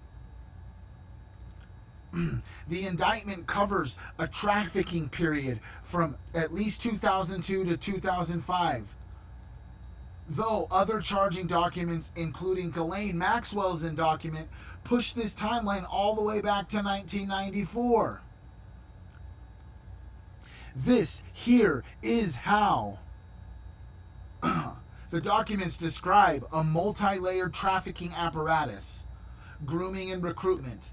Epstein and Maxwell would befriend minor victims, taking them to movies, shopping, asking about their families in school, build trust and normalize the abuse. Maxwell would undress in front of victims, talk about sexual topics, be present when victims are undressed, all to make the sexual abuse feel less abnormal. Maxwell's presence during minor victims' interactions with Epstein. You're right. Court documents, but that's not evidence. You're right. Not evidence. Obviously, we're not seeing the necessary evidence, but Ghislaine Maxwell is in prison right now for trafficking children. So anything that's related to Ghislaine Maxwell is also probably up in here saying exactly how she did what she did. Epstein paid victims hundreds of dollars per girl to recruit additional minors. So not only was the victims themselves being victimized, but then the victims would get the abuse was normal, and then Epstein would pay his prior victims to bring him new victims. Each additional girl that they brought to the Palm Beach residence, they received hundreds of dollars. One victim described being ordered to troll shopping malls in areas where teenagers congregated to lure girls. Epstein, employees and facilitators. Multiple employees placed calls to schedule victims. The named victims. One eternal email from attorney Brad Edwards to federal prosecutors lists 32 known victims by name.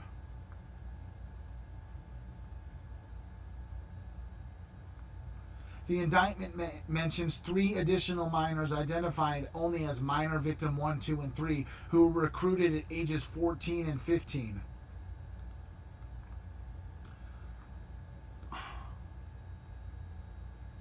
Prince Andrew. It says right here, who is most likely the recipients? Ghislaine Maxwell. The evidence against her is extensive and detailed. She was the architect of the recruitment and grooming operation, befriending minors, normalizing abuse, participating in sexual encounters, managing victims across Epstein's properties, and the superseding indictment charges her with enticement of minors to travel for illegal sex, conspiracy to transport minors, and perjury. One witness described her role. She recruited all or many of them to the island. Once they were there, she appeared to be in charge of their activities, including what they did, who they did it with, and how they were supposed to stay in line. It's fucking disgusting how our fucking person, let's just go over here real quick. Fuck it. You know what I'm saying? We're going to come back up over here since we're talking about G-Max, okay?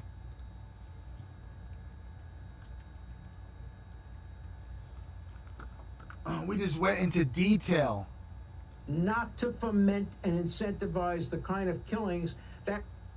A pardon, or would you consider a pardon or a commutation for Ghislaine Maxwell if it's something I haven't thought about. It's really something recommended. It's something I'm allowed to do it, but it's something I have not thought about. But you wouldn't.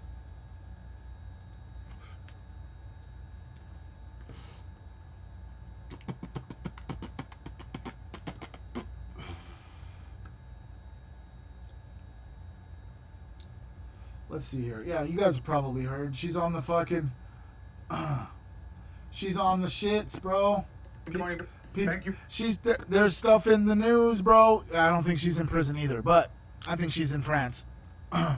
Or Canada, wherever they saw her at. I don't think Epstein killed himself. I think Epstein escaped through a alleged trapdoor in his cell. If you don't know what I'm talking about, look up Julian Dory and Andrew Bustamante or Everyday Spy. Andrew Bustamante and his team recreated Epstein's cell. It's pretty compelling. Very much for joining me, APL. Hey, Chris. So, how quickly would you shoot this idea down? I mean, I was asked about it earlier by, I think, the LA Times. I haven't heard that. She's not getting a pardon. The votes aren't there for that. But I will tell you who is involved and who hasn't really come in to testify is the co-conspirators that were given some of these plea deals. And they were women. There was one doctor that was being looked at as well. I talked to Comer, talked to Oversight. They had requested that they come in. Some of these women are refusing, so we're going to have to send subpoenas. It's going to be a closed door subpoena, right? To the other women that were in his network. I can actually just come back up to Webb and come up over here to this one, Sarah Kellen. Oh, wait a second. You might be talking about these other women. Right here, bro. These other women. Yeah, we're talking about Leslie Groff, Nadia Marcona. What is that? Marcinko. We're talking about Cecilia Steen. Yeah, we're over here. Let's see. Let me get that other side over here, bro. Come on, why I can't get over there? We're talking about Sarah Kellen, Ghislaine Max. Like these women, all these women right here. They were all equals, bro. They all did different things, bro. Some of them were girlfriends. The other ones were employees. Leslie Groff used to be a Mormon, bro. Leslie Groff was everywhere.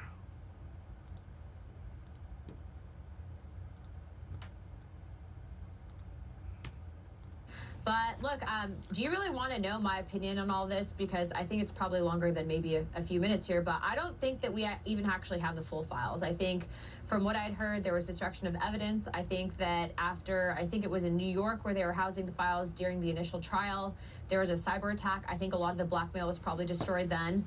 And frankly, I don't think that she'll ever get out of prison. I think that she's banking on using that as allegedly her character. She's not ever going to get out of prison, dude. What is this? What the fuck is this?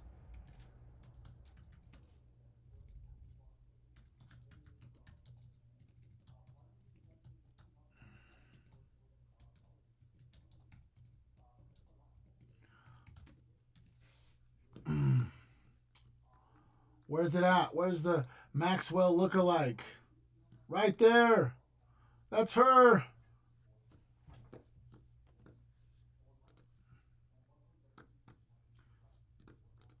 It's right there, bro. It looks like, look at this. Grok itself, bro. Grok itself. Based on the images and recent reports, it looks like the same person.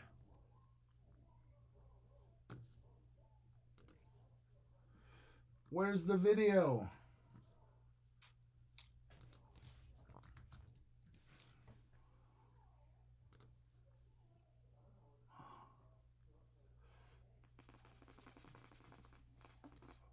It's right there.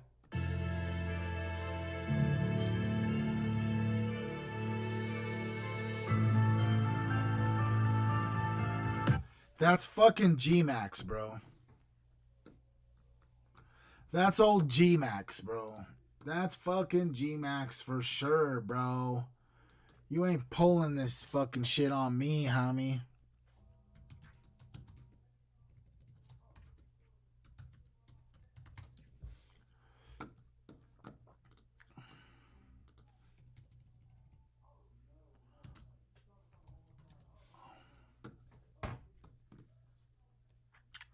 For one, we could just go ahead and just pull this one up. This is Jeffrey Epstein. This is the guy that was in the cell. It definitely doesn't look like they even have the same ear. If you look at the ear even, the ear doesn't even look real, bro. Look the same, dude. Not just the see how that nose is curved? This nose is very flat.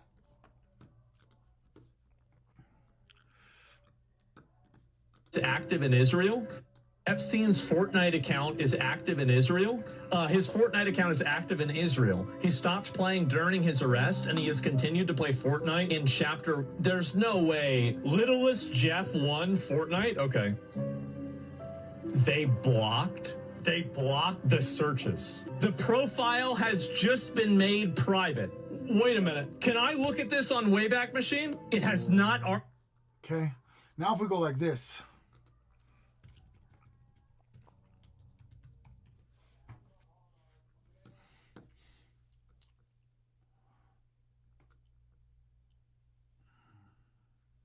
Dean decides to join.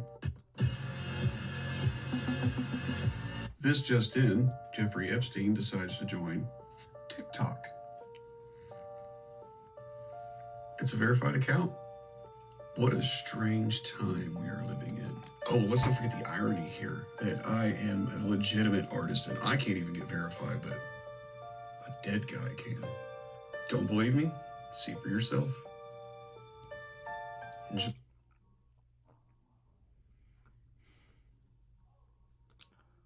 pretty insane, right? It's pretty insane, right? Let's see if we can just pull it up even. I don't have TikTok. I'm actually sober from TikTok. Clean and sober, bro. I can't type. Weird. Can't type.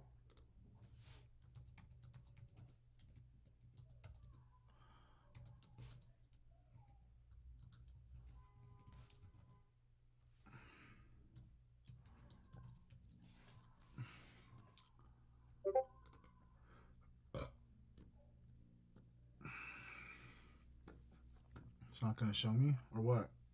Or is it just taking forever to load? It's not going to show me?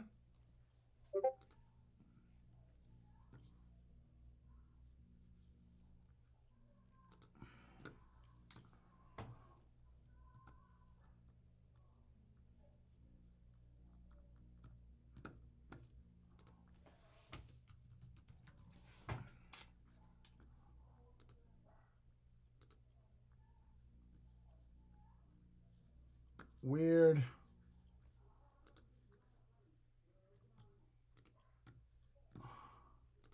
Weird. But yeah, I definitely don't think he's dead, bro.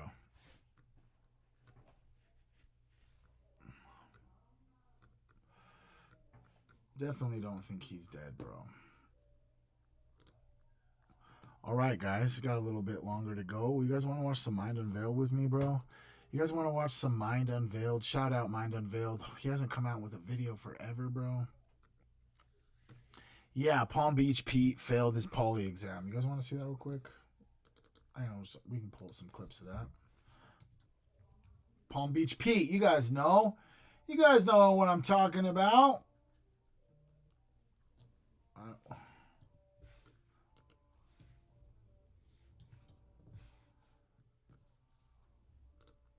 Palm Beach Pete.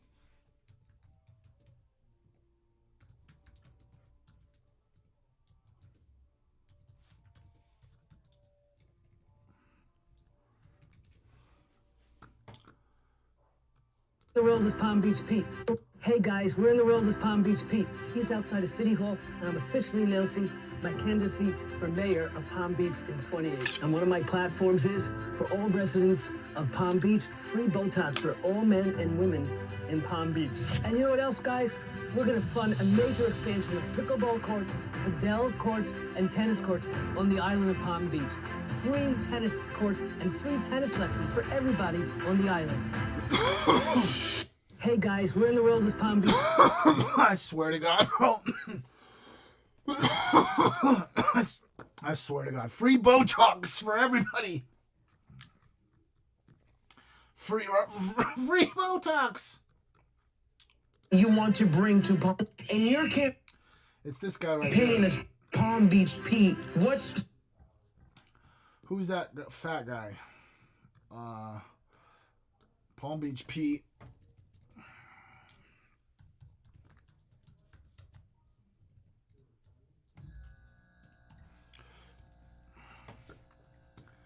Motherfucker.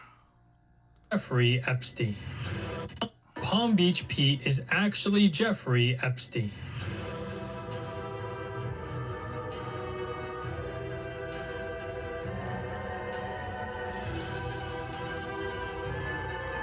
Palm Beach Pete? Dang. What it shit it right here. When I was in the Maccabi games. Oh, hell no. It's what? Who you know, a Mossad agent. When I was in the Maccabi games. Oh, hell no. It's working, guys, so now I can go to more spicy questions. You ready? I'm down. All right. Have you ever been or leased a private island? Never. That's a little bit deceptive there. I'm seeing a little bit of deception. That's interesting. Bahamas can be an island. I've rented a house on Martha's Vineyard. Okay, well, so that could explain that. But that's not an island. That was a house on an island as opposed to renting an island. Okay, I get it. Have you and Jeffrey Epstein ever been in the same room together? I was at a party and he was at that party. You're telling me right now that if those two individuals were at the same fucking party, just wait what he's about to say. I never spoke to him. I never met him. He just happened to be at a party that I was invited to.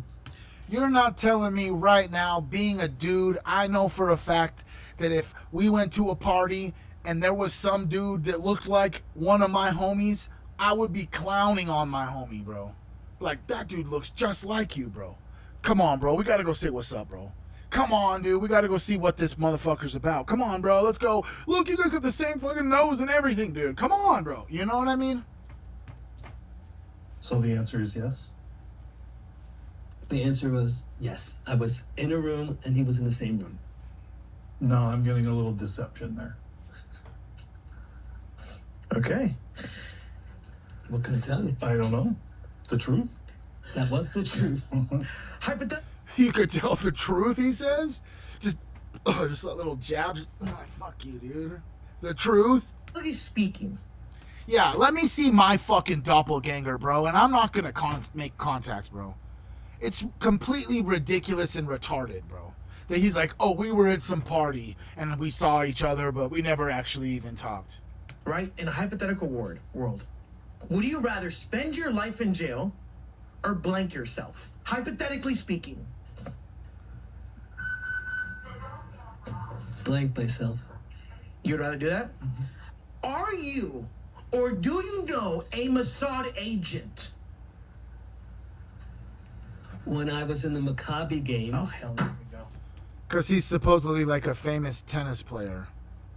In 2005, my first round match was against a guy named Moti. And when I finished playing him, guy that was watching the match says, you know who you were playing? I said, yeah, Moti. He told me he was a policeman. And then he said, no, he's one of the heads of Mossad. So I kind of knew him. I played him in a tennis tournament.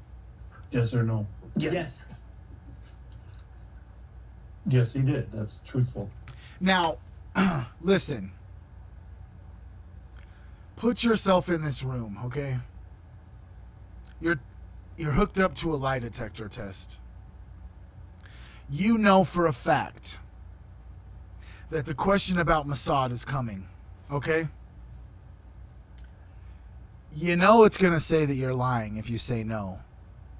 It would lead me to believe that in order to pass that question, you would have to say something that connects you to Mossad in any capacity, so that when you say yes, it will ring true. Just a thought. Okay.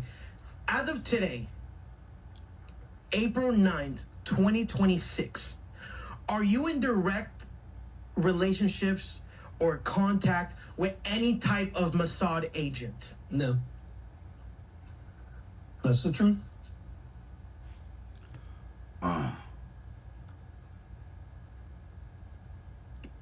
Have you and Jeffrey Epstein? What a weird ass thing, huh? And some significant time with.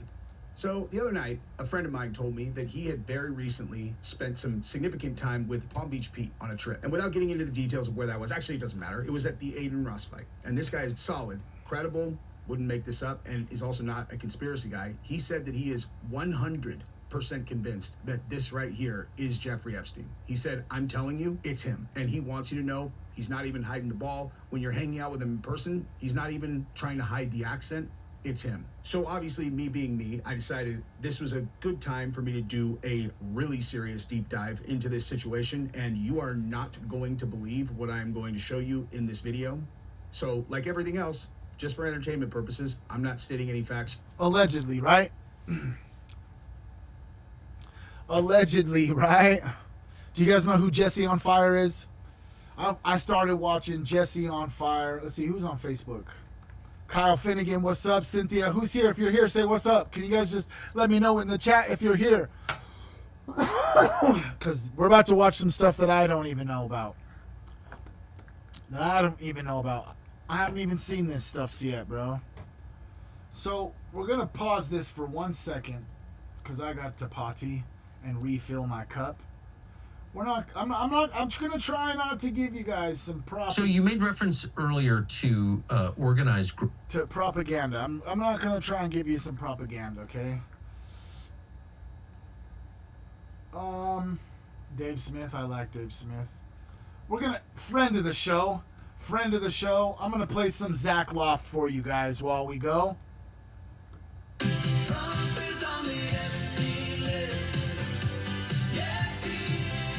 Welcome in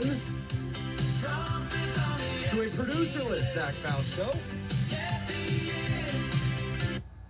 Zach Faust, bro. I'm trying to get you on the show, bro. I emailed you today like you said to. We were chatting it just for a few seconds on Instagram, dude. Did he respond? No, he didn't. He didn't respond yet, dude. We were chatting, bro. Trying to get him on the show. Here we go. If you don't know who Zach Faust is a pioneer out there.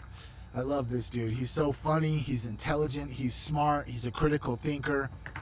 He's a man, you know. He's funny. I'm going to let this play for probably about 5 or so minutes because I got to go to the bathroom, check on my kids, get some more coffee, etc. If you haven't yet, you should go right now with Zach Faust. You know what I'm saying? This came out 3 hours ago. I'm going to hit this button, this like button right here. We're going to come in here.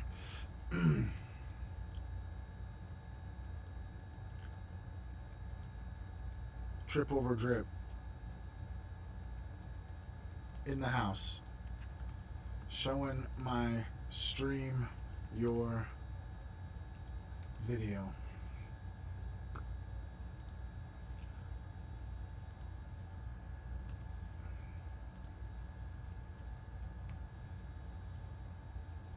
Can I at myself?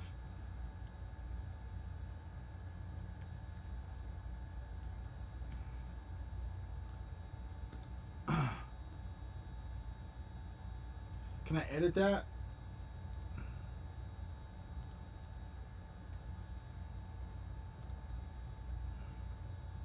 Let's go. I love you guys. I'll be right back. I just freaking love you guys, dude. I'll be right back. Oh, no. No. No. No, mama, no. Go back. Trump is on the Epstein list. Yes, he is. Welcome in to a producer-less Zach Faust show. Yes, he is. Where I can't turn off the music. So I'm going to let it ride out. What are you grateful for this morning?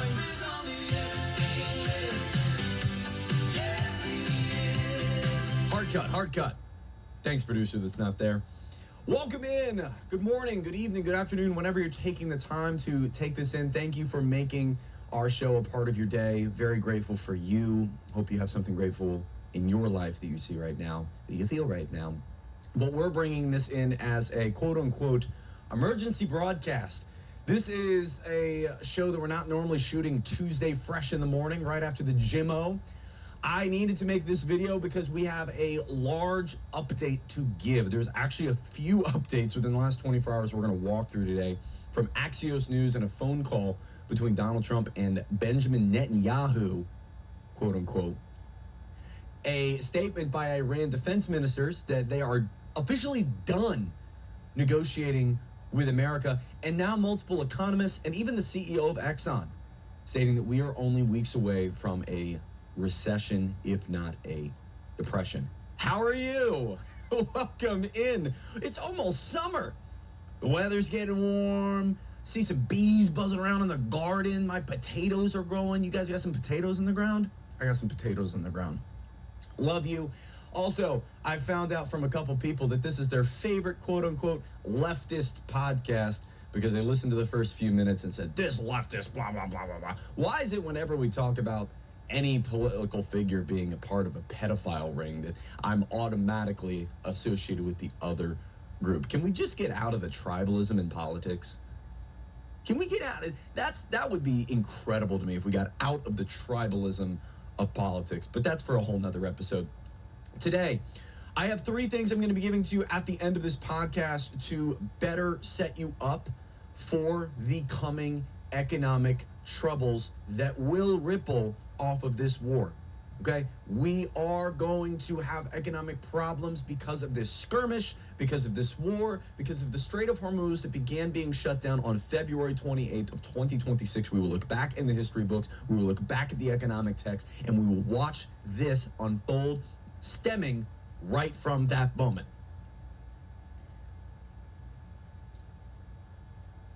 Were you old enough to remember 2008? If you are, okay, hear me. Did 2008 and the Great Financial Crisis start in 2008? No. No, it did not. In fact, home prices started dipping by Q3 of 2026. Did the problem start in Q3 of 2026? No, that's when it started to affect the pricing of the housing. Many people actually point back to 2004 and 1999. There was a SEC margin rule change that allowed for investors and banks to invest with a bunch of money they didn't have. And then in 1999, we had the repeal of Glass-Steagall, one of the original New Deal tenets from 1933. FDR put those in place. We ripped those out and allowed banks to do whatever they wanted. Allowed banks to do whatever they want, allowed them to invest money that they do not have. All of a sudden, economic crack. I can see how that can happen. The point is, croissants don't happen immediately. They happen from ripple effects of other events. My argument is, I believe at this point there's a 99% chance that we're sitting through those events. So I want to tell you at the end what you can do to hedge. But let's get into the subject matter at hand. Iran has officially backed away from the negotiating table. Guys, since the beginning of this skirmish, what did they call it originally? A 2 to 4 week just endeavor, I think they called it, an endeavor. Using any word they can that's not the 3-letter word war. Because what's a war, by the way? Can you define that for me in your brain? Comment if you have a better definition than I. Can someone pull it off Wikipedia? What's the definition of a war? Is it congressional approval? Is it troops on ground? I always thought it was deaths on both sides and 2 countries being at odds. It seems like 3 different countries are at odds and deaths have been told. So, I don't know. I don't know nothing. I don't know what a war is. I would think it's a war. And the negotiations have been going on ever since. Now, here's where we're at today. 2 things have happened. Number 1, we have a report out of MSNBC that came out at noon yesterday, Monday, stating that Iran was backing away from the negotiating table. They're done negotiating with America. In fact,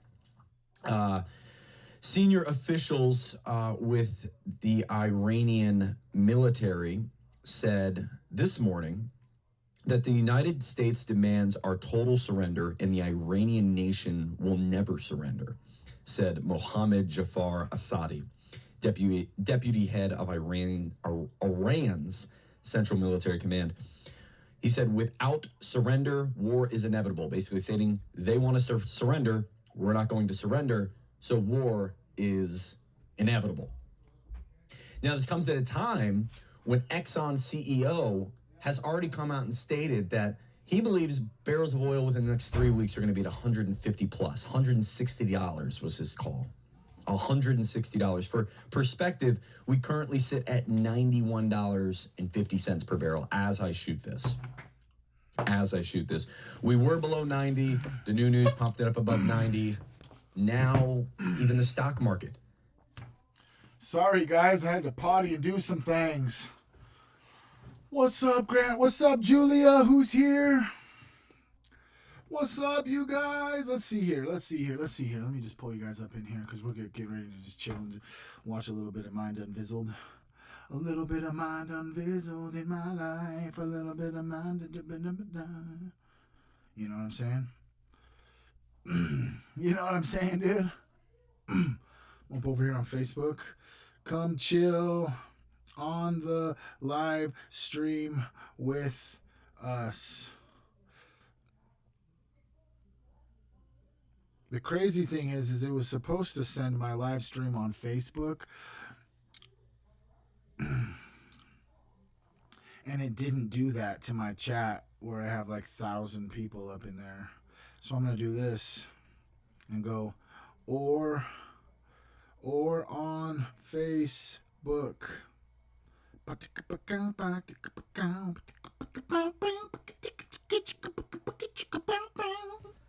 What's up, dude?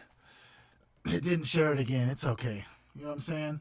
I clicked on it, but it's all right. You know what I mean? It's already at it's doing pretty good actually. If I'm being 100, I've got like 728 views so far on the Facebook live stream. We're in there. The Zuck is trying to silence me. Who's up in here on YouTube? We got 3 on YouTube. Let's go, dude. What's on YouTube? I love you guys, bro. You guys are just chilling with me today. I appreciate that, bro. Just chilling out, chillaxing with me on this lovely Trippy Tuesday. Trippy Tuesday, bro. What's up, Ramos, AJ? If you came from Facebook, please just hit the sub button. You know what I mean? Hit the sub button. Freaking put a red, green, or yellow heart in the chat if you're on YouTube, or you know what I'm saying? Let's see here. We got 4 people up over on YouTube. Queen Trip is in the house up over here on in Twitch. Let's go. We got 4 people up here on Facebook. Hell yeah. Appreciate that. Chrissy, thank you for being here. Julia, what's up? Hell yeah. We've been going for about 2 hours. We're 2 hours in. We're 2 hours in. Can we just get some Team Humans in the chat? Just, while you guys if you guys just be commenting and stuff, it does help the algorithm. People on Facebook and YouTube, if you guys could just smash the old like button, or the hearts over. I don't know. You didn't get notified. I'm sorry, babe. I just assumed you were busy. Assumed that you were busy. Guess what, though, babe? Let me show you this.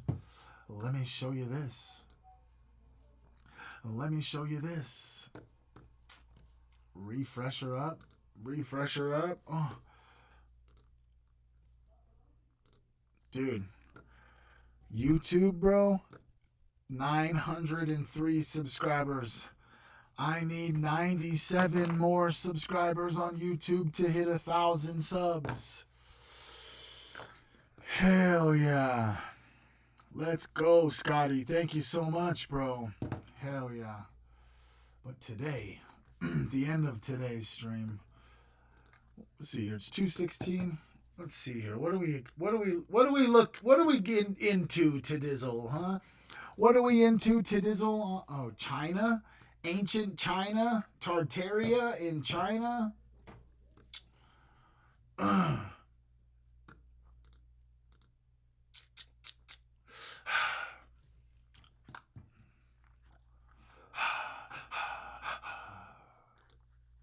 There's just so much, bro. Oh, no. You know what I mean? We could do a whole bunch of different stuff. We could go a whole bunch of different ways. You see all the Reds. I've watched them all, dude. I've watched a lot of these, bro. Let's watch this, bro. You guys down to watch The Human Diet? How about...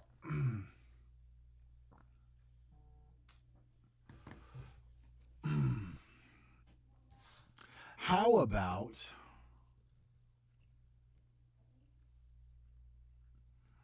He's got a lot, bro. He's got a lot.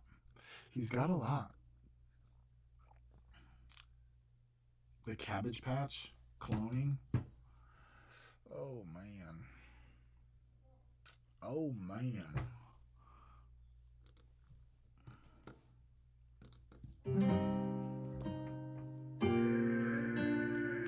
We haven't watched one of these for a while. Mind Unveiled. If you ever see this or I'm trying to get in contact with you, I'd love to have a conversation with you.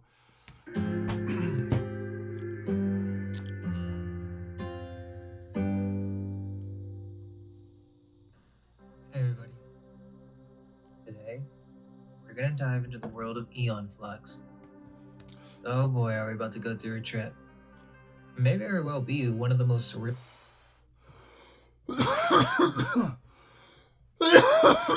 Nope, that wasn't the one.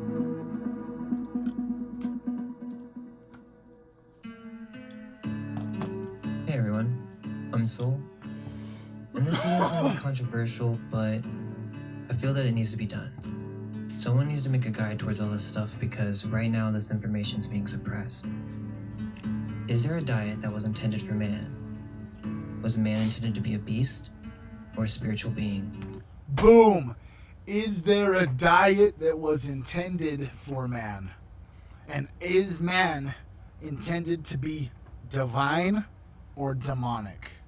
Please, if you're seeing this now or later, if you're still here, please drop what you choose.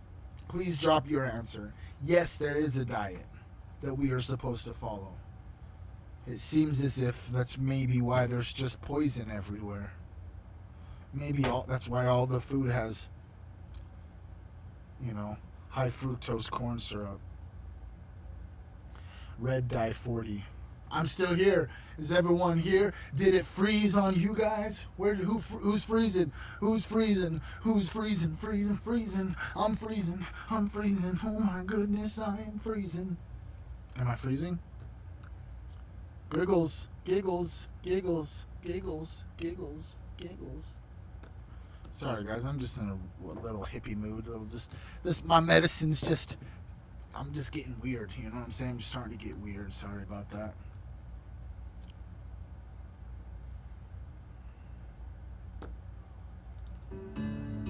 This is not a recommendation. I'm not offering medical advice. Do your own research. This video is for entertainment and informational purposes only.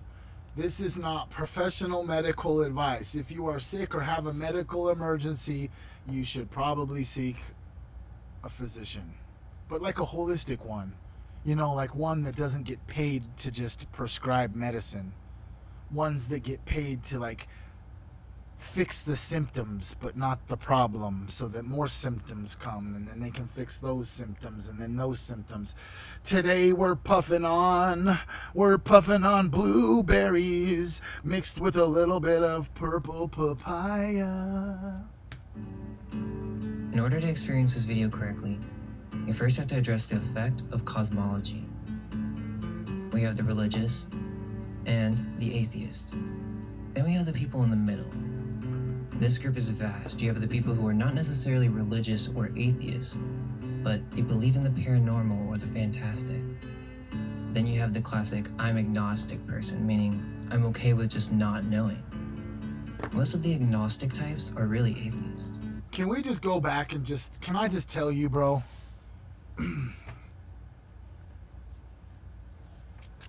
I don't like that dude. As a connoisseur of academic knowledge, I don't like this dude. I think this dude was a psyop in himself, bro. All of a sudden, Tartaria, fucking flat earth, the ice wall, space being fake, the firmament, all of these conspiracies definitely started taking a stronghold onto the collective frequency of information. And then all of a sudden, this Neil deGrasse Tyson just comes out of nowhere to tell all of us that this is the way, that this is right, that this is the fact. He just seems like, I don't know. For one, I don't like the way he sounds and talks. I've watched a whole bunch of his stuff about his political sexual identity politics stuff, and he doesn't make sense. He's supposed to be a brilliant astrophysicist, but can't even decipher between XY chromosomes. So it just kind of just like doesn't really do it for me, bro. You know what I'm saying? So I just want to point it out there. That dude's a straight psyop. Allegedly, I believe that. You know what I mean? I just you know what I mean? Like COVID came around and then they just like brought out all these experts to tell you what the facts were, you know?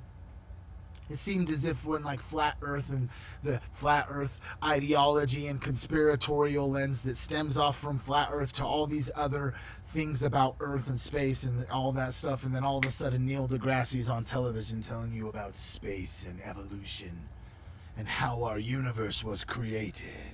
You know what I'm saying? Just seems weird. Y'all agree? Can you guys resonate with me? Please tell me I'm not the only one. Just kidding. I love you guys. Okay with just not knowing. Most of the agnostic types are really atheists. This is because they literally believe in the theory of evolution and they don't realize it.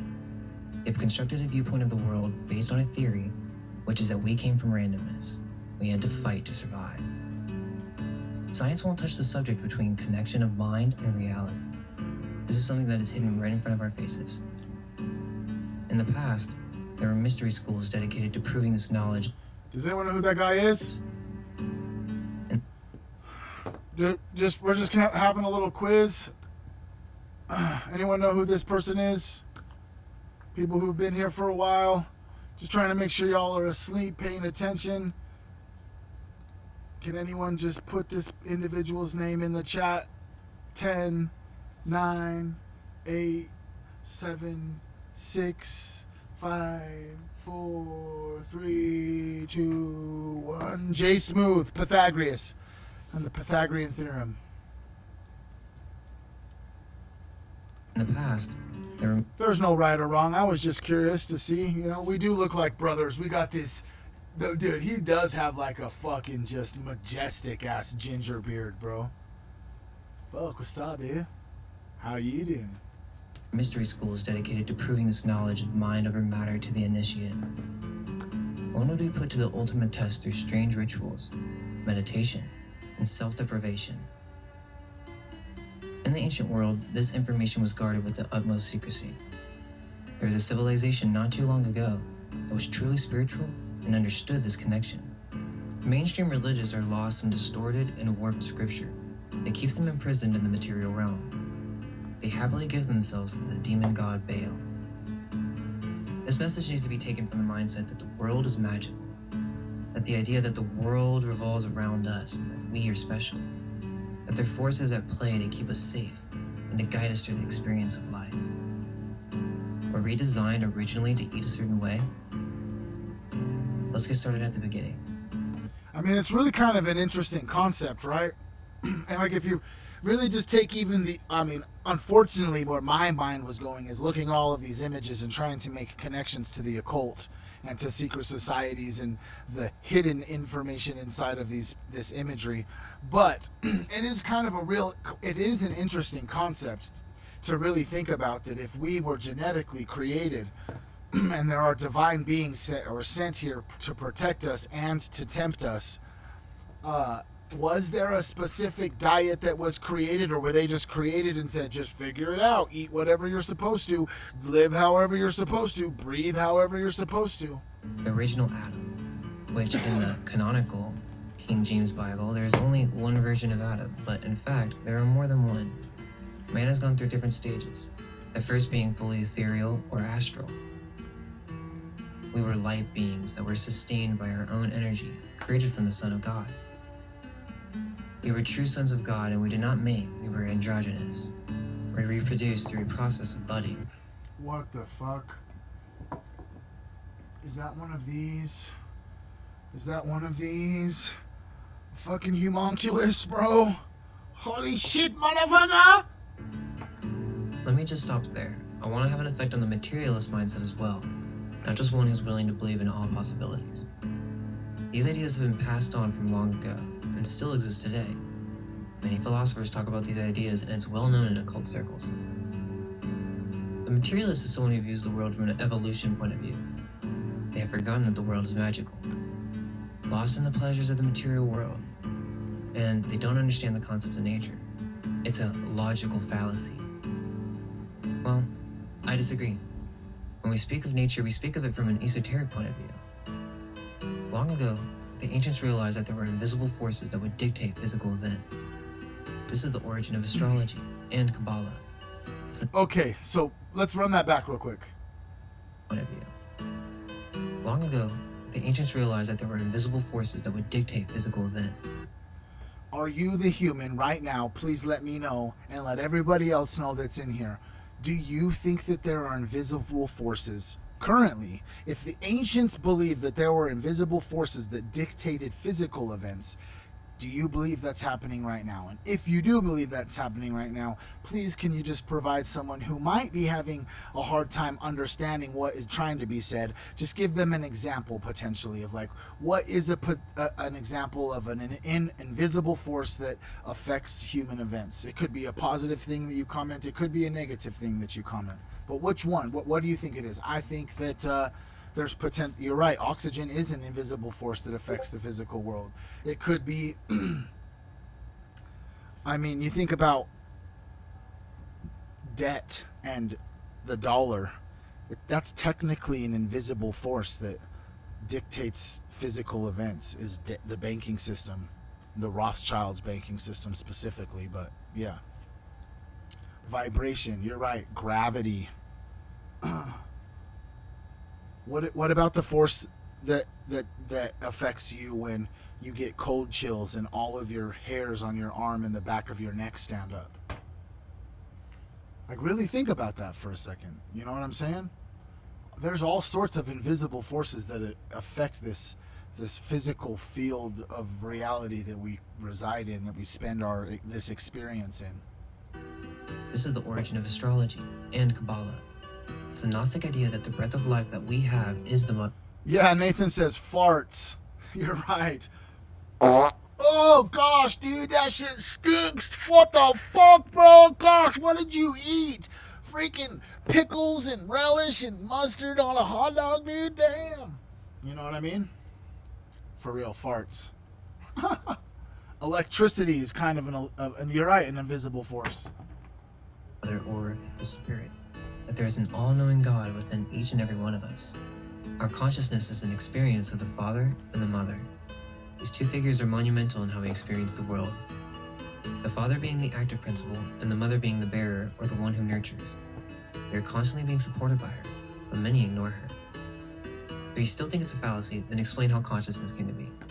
You can't from the view of mainstream science and evolution. You're right. I think that's one of the real reasons why we're in this position currently. You're right. Love, Gamma. Love is an invisible force that affects humans all over the planet.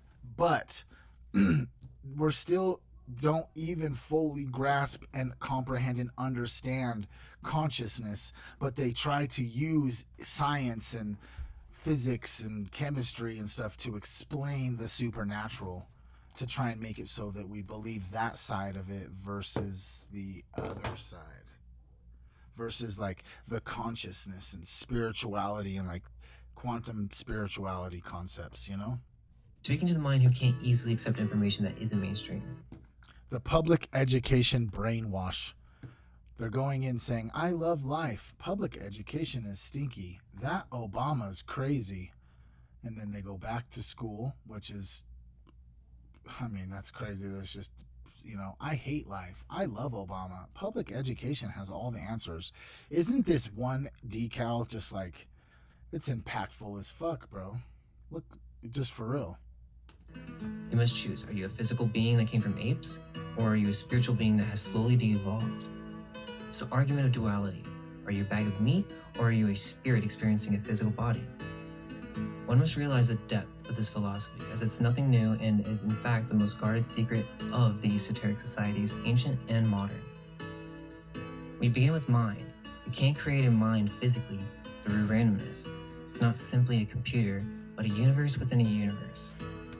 A universe within a universe. That's impactful, bro. Isn't that what your mind is? It's a universe within a universe. and that no computer can create that. It's just interesting with like the stuff and making connections to the stuff that's happening on planet Earth relative to like AI and consciousness and trying to upload consciousness into a computer. They can't create. They can't create. You know what I mean? They can't create it. They can't create a mind, because it really and truly is just like a universe within a universe. You know? Reflection. Hey, Jay Smooth says, Trevor, took your advice and I've been soaking my swollen feet for several days, and the reduction of swelling is going each day is wonderful. Thanks again. I appreciate you, bro. I've always known, like, if you have a headache or like if you're like swelling or have arthritis, that you just go get into a little pool of like a tub, get in your tub, fill it up with like really cold water and just stand in it. It touching your feet helps your circulation, drops inflammation. Now imagine if you could go, now I'm telling you, this is the next step, Jay. I'm telling you, this is the next step, player. It's time to get a polar plunge. It's time to go full body in the cold water, bro. Does anyone here do cold plunges? Dude, I'm gonna have to do a video on it. It's gonna have to. It's gonna motherfucking have to happen. Who does cold plunges? Anyone do cold plunges? You know what I'm saying? Let me show you guys. Come here, dude. Come here, dude. Come here, dude.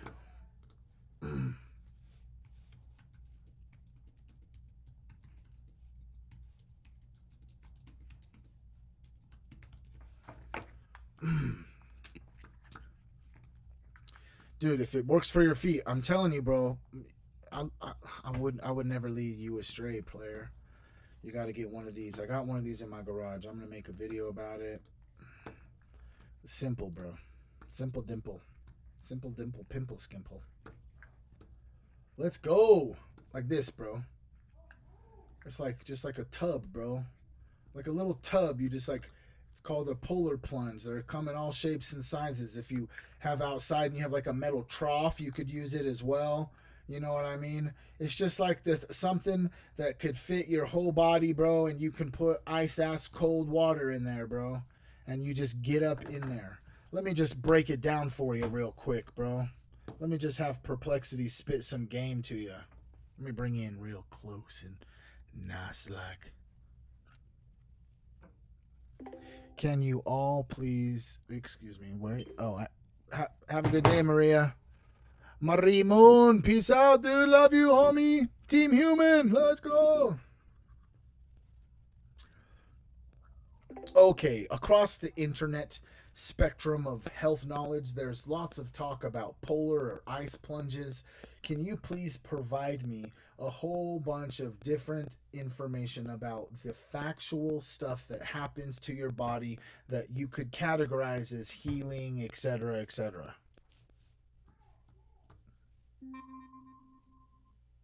Sure thing. The latest research on cold plunges and ice baths showed several possible effects on the body.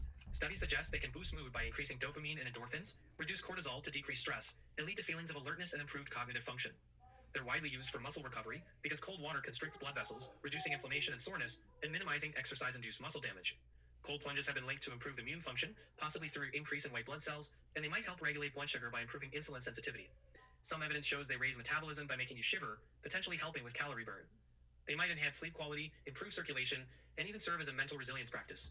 Keep in mind, though, the evidence is mixed. Some benefits are well supported, others preliminary, and these plunges may not be safe for everyone, especially those with certain medical conditions. Okay, can you please provide me the information about cold plunges and brown fat, and explain to me the difference between white and brown fat and why it's significant? Here's a quick rundown of what I found. Cold plunges or ice baths expose your body to chilly water, typically around 39 to 59 degrees Fahrenheit. This cold stimulus triggers your body to release hormones like norepinephrine and adrenaline. Those hormones activate brown fat, also called brown adipose tissue, through a process called non-shivering thermogenesis. Brown fat is loaded with mitochondria. It burns calories to produce heat, helping maintain your core temperature. Over time, regular cold exposure may help increase the activity and even the amount of brown fat, possibly boosting metabolism and improving insulin sensitivity. Now, what's the difference between white fat and brown fat, and why is it significant? White fat is your body's main energy storage. It consists of large lipid droplets and acts as an energy reserve. Brown fat, on the other hand, is packed with mitochondria, which gives it a brown color and burns calories to generate heat. White fat stores energy while brown fat burns it, which is why brown fat is often seen as metabolically beneficial. The significance is that activating brown fat can increase energy expenditure and help regulate blood sugar and insulin sensitivity. Brown fat is also the fat that protects your organs, correct? I hear you wondering about how brown fat fits into protecting organs. Brown fat actually isn't the protective layer around organs. That role is mostly played by visceral fat, which is a type of white fat. Visceral fat cushions organs, but in excess can be harmful. Brown fat is more like a small heater. It burns energy to create heat in response to cold. So if you're thinking about organ protection... Interesting. Who knew about that shit? Get a cold plunge. We're gonna get one, bro. We're gonna get one. Queen Trip says, yep, we gotta get that shit going, bro. We gotta get our shit set up. Little sauna, cold plunge with some grass, you know what I'm saying?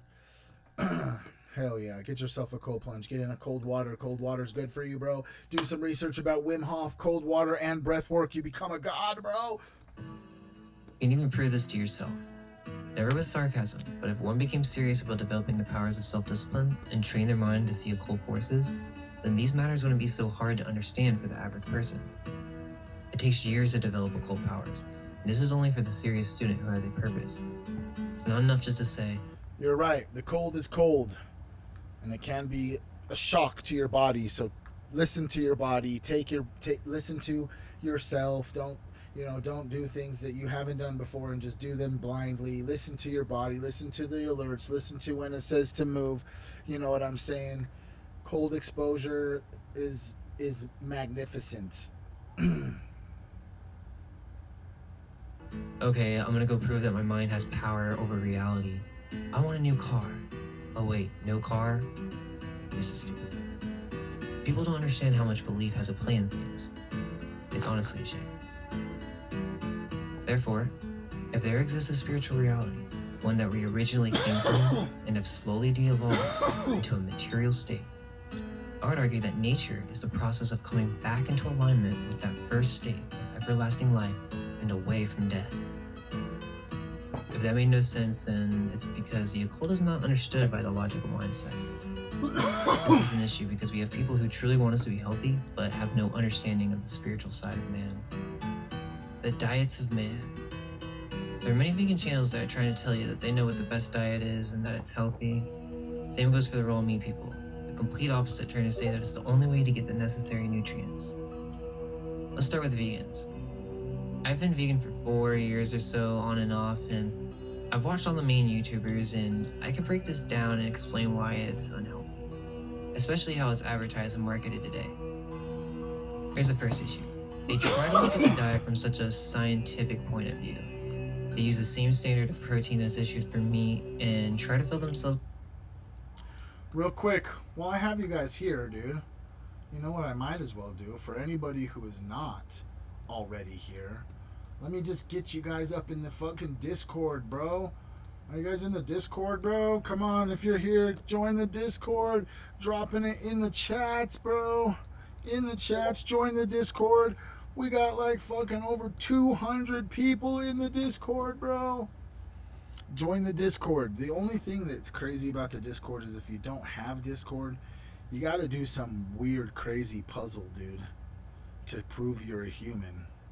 You know what I'm saying? Let's see here. We have 18 people in the Discord that are online right now. And we have 209 people that are offline. Let's go to this chit chat. Let's just drop a little GIF up in here. We get a little GIF and just say, "Sup, motherfuckers? Hello, motherfucker." Join the Discord, bro. Come on. But yeah, let's get back into it. I am human. I am part of Team Human. I'm trying to grow Team Human so strong, bro, that when people look at Team Human, they have no idea who is the one who started it. Because I wouldn't say the leader. I'm not the leader, bro. I'm human just like y'all. We're in this together. There is no leader. You know what I'm saying? That just sounds weird to me. I'm not a leader, bro. I'm just your brother, bro. That's it. I'm just your brother, bro. That's it, man.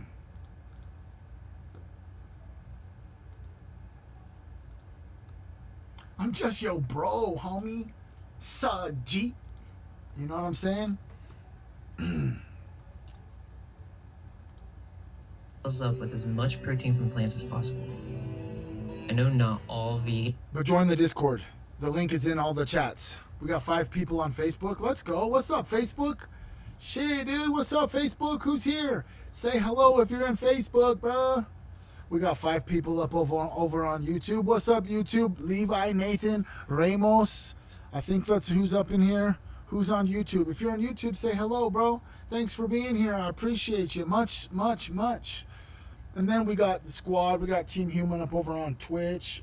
15 people up over on Twitch. It's the team. It's the fam. It's the squad. It's the day ones. You know what I mean? Because the starting of the streaming, it all started on Twitch, player. It all started on Twitch. I appreciate every single one of you guys. I love you guys so much. I hope you guys are having a fun stream. I'm trying to just, you know. All right, tell moms I said, tell her I said I love her. Keep her head up. You know what I'm saying? I'll see you later, Scott. Thanks for dropping by. Eat primarily soy, but come on. Thanks, Jay. Appreciate you, player. Twitch, you're not working right, Levi says for him. Levi says Twitch ain't working. Kelty's in the house. We got someone from across the pond, bro. Someone over in the UK. UK's in the house, bro. Prestige. Worldwide. Why? The first word in entertainment. That's a Step Brothers reference if you didn't know. I like Step Brothers. This is the problem. Okay, did you know? Let's go back. It says, did you know soy products account for close to $100 billion a year in business? What does that tell you about why soy is being presented as the greatest thing in the world? Soy is not a health food, but an industry brainchild from chemical biotech mega corporations posing as food producers. Speaking of megacorps, bro, can we just do a little Bayer shout out? Go download Bayer, bro. 1 second. Kevin is a human is actually calling me, bro. What's up, bro? I'm on the stream. Say what's up to everyone. I was actually dead ass, dude. Right now, we were reading something about soy, and it said mega corporations, and I'm on stream right now showing them Bayer. That's crazy. You called. That's awesome. Hey, I'm gonna send you a Google Drive link. If you can drop you and your girls' videos into that Google Drive link, that'll help because the email.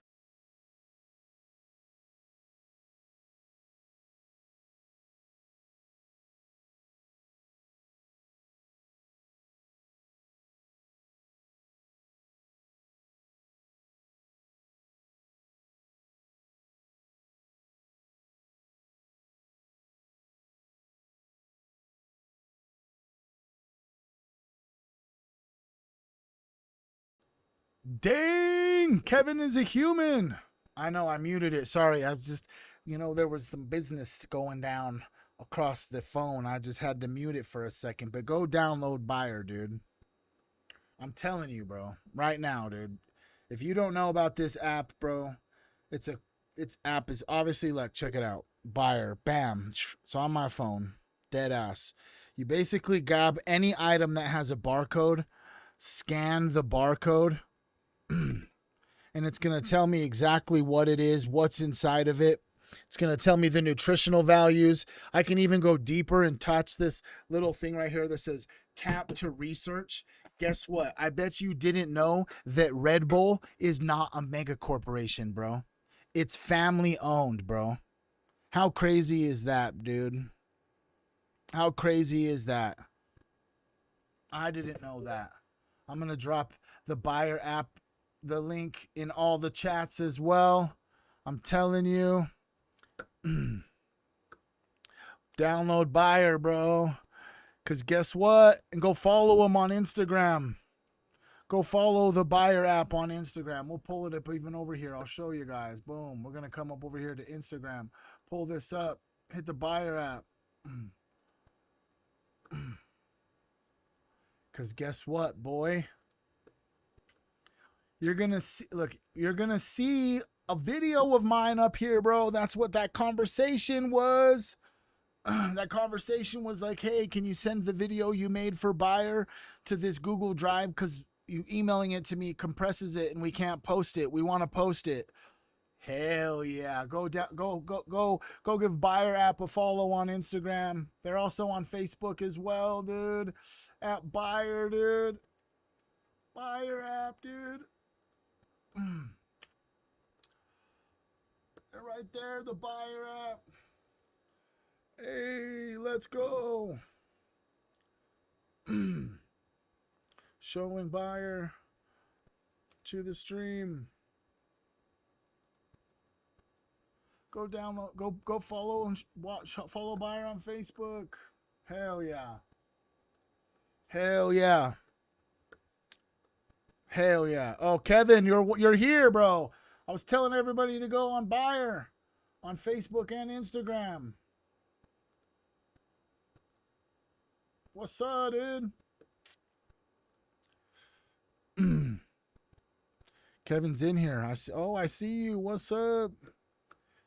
Dang, I didn't know you were in here till right now, bro. I'm just barely checking over on the chat. Hey. Yeah, go download Buyer. I found out today, bro. I definitely thought Red Bull, dude, was fucking... I definitely thought Red Bull was a megacorp, dude. It's actually family owned, bro. Not saying that the Goy Slop's not bad. There's like 8 added ingredients that aren't good for you. You know what I mean? You got like citric acid, pyroxidone HCI, xanthan gum, sodium citrate. You know what I'm saying? Red Bull is crazy. You're right. But hell yeah. We're actually just over here just chilling watching this little fucking video about health. This was where it was at. Fucking, we were talking about, it says that the soy products account for $100 billion a year in industry, and they're actually just like a brainchild from chemical biotech mega corporations. And that's what segued into Buyer, bro. Hell yeah. All vegans eat primarily soy, but come on. This is the problem. Vegan channels don't understand that soy is toxic. Cooking with oils and eating all this protein is making our bodies extremely acidic. I'm not even entering this argument from the standpoint that vegans don't get enough nutrients. On the contrary, I'm saying that they're eating too much garbage that is not good for them, and they also do not have a connection with spirit or nature. It's usually mostly ethical. They also, for some reason, are perfectly fine with cane sugar, which is a no-no. Vegans try to calculate everything and are even willing to supplement all these different vitamins that they need. Look, I'm for the ethical reasons, but eating soy almost every day and eating peanut butter and a high-grain diet is not necessarily healthy. And the main reason is that it's not easily digested by us. Most of these vegan channels are trying to teach people how they can get big and buff and healthy on the vegan diet, and it's not really healthy. Too much protein is acidic for the body. Without proper knowledge of digestion and cleansing, the body will rot from the inside out. Our modern society feeds itself constantly, whether vegan or carnivore. Way too much. Do you agree? I definitely agree. I'm definitely that type of person that thinks that we were not built to eat 3 times a day. Like, imagine this, okay? Like, we, you know, let's go back. Let me show you some stuff. First off, can I show you something cool?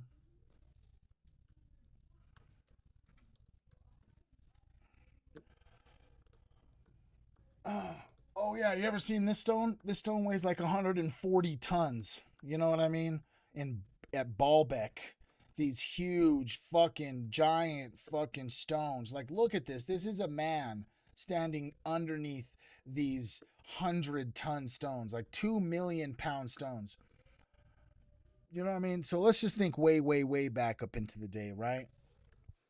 Way, way, way back up into the day when they try to say that those were built by slaves that pulled things up fucking ramps or whatever they're trying to say, you know?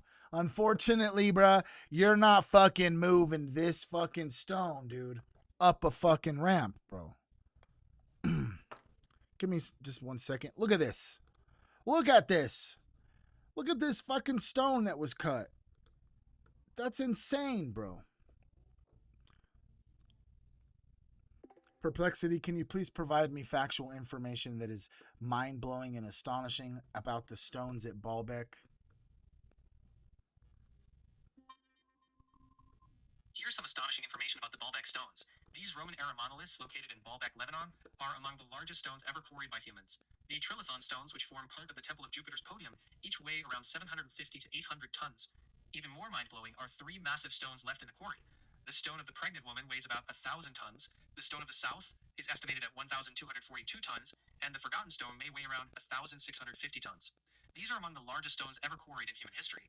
The quarry sits slightly higher than the temple complex, so engineers likely used rollers and earthen ramps to position them, but how exactly they moved such colossal blocks remains debated. What's astonishing is that these stones are some of the largest ever found, and they were carved more than 2,000 years ago. Okay, so you say tons. Let's just translate that into pounds or something that is easily digestible to understand how heavy these stones are and how crazy of a feat and achievement these humans who used pulleys and ropes to do these things. Absolutely. 1 ton equals about 2,000 pounds, so those 750 to 800 ton trilithon stones each weigh roughly 1.5 to 1.6 million pounds.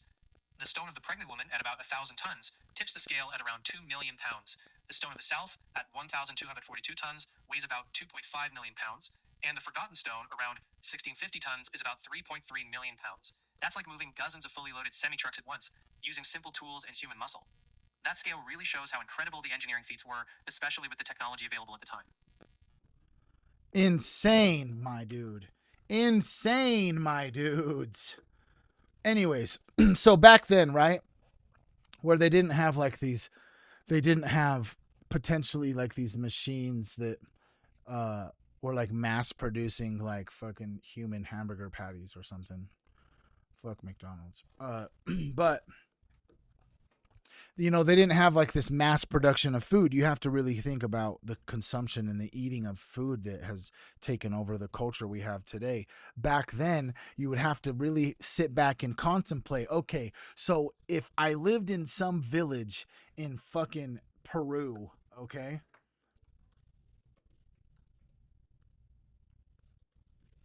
Okay, I'm in Peru, bro. We're in Peru fucking looking at these crazy ass structures, bro. You know what I'm saying? We're in Peru chilling, looking at this fucking crazy ass thing. We're in a village that builds these fucking stone structures, right? And then legitimately, what are you eating at that point? Okay, so first things first, obviously you have to hunt to get meat. You would have some livestock to provide for milk and eggs and other things. That would be assumed. Or a combination of some goats, maybe depending a cow, just depends on your for specific situation. Outside of that, you probably have some crops, which might be corn or wheat. And so unless you're killing your livestock, you have to actually physically leave your camp or your tribe or village, right? And go hunt. And the hunters, when they leave and they would never come back until they had a kill. It could be 3 days. It could be a week. So realistically, like, how much food are you actually consuming at that point? Because obviously there's like a stockpile or a recorded inventory of how much food you have. And you know that, okay, once my pantry gets to a certain level or my refrigerated unit, as soon as half of my meat is gone, I gotta go. You know what I'm saying? And go out and get it. Maybe it's all the way gone. Maybe it's not like that. But you gotta really think, How much were they actually eating? And then, oh my gosh, can I bring you in close for this, guys? This is going to be a health topic that I want to just kind of just touch on just a little bit. It's called high fructose corn syrup. You guys know what that is, bro? Let me pull you nice and close here. High fructose corn syrup. Okay, so don't quote me. I could be wrong on the year, but something somewhere around like 1982 or 72, if my mind serves me correctly. There was a Surgeon General warning that was required to be on all cigarette packages, letting everybody know that the cigarettes were addictive. And as soon as everybody figured out that they were addictive, corporations and companies that made cigarettes had to figure out another way to remain in the profit aspect, okay? Because now they're going to have a decrease in customers because now everyone's saying that obviously they're unhealthy. So what do you think the tobacco companies did? Any guesses? Any guesses what the tobacco companies did as soon as we knew cigarettes were poisonous, or as soon as they said everything was poisonous? Is they actually, R.J. Reynolds and Philip Morris actually combinedly bought one of the largest food production companies in the world. I'm pretty sure it's, I want to say Kraft. I want to say Heinz Kraft. I can't remember quite well. I got a lot of information up here. I'm trying to just pull this up. I think it's Heinz Kraft or General Mills. Anyways, so R.J. Reynolds and Philip Morris, they buy food companies, right? Why would a cigarette company want to buy food companies? Well, and then all of a sudden, this is a conspiracy that I don't have tons of documentation to completely connect and prove to you. But then all of a sudden there became this mass-produced product of high fructose corn syrup. Do you know what fructose is? They found out what fructose is by studying and researching bears in hibernation. There's a period of hibernation where the bear will consume a mass amount of berries before it ever consumes any sort of meat products. And they've wanted to figure out why. And when they did the research, they figured out that the fructose inside of the bear tricks the bear's brain to not think that it's ever full so that it can eat enough to store enough fat for hibernation. So they realized that high doses of this thing called fructose tricks the brain not to feel satiated or to ever achieve the feeling of feeling full after eating food, so that you can continuously just consume and consume with the potential belief that you're going to hibernate.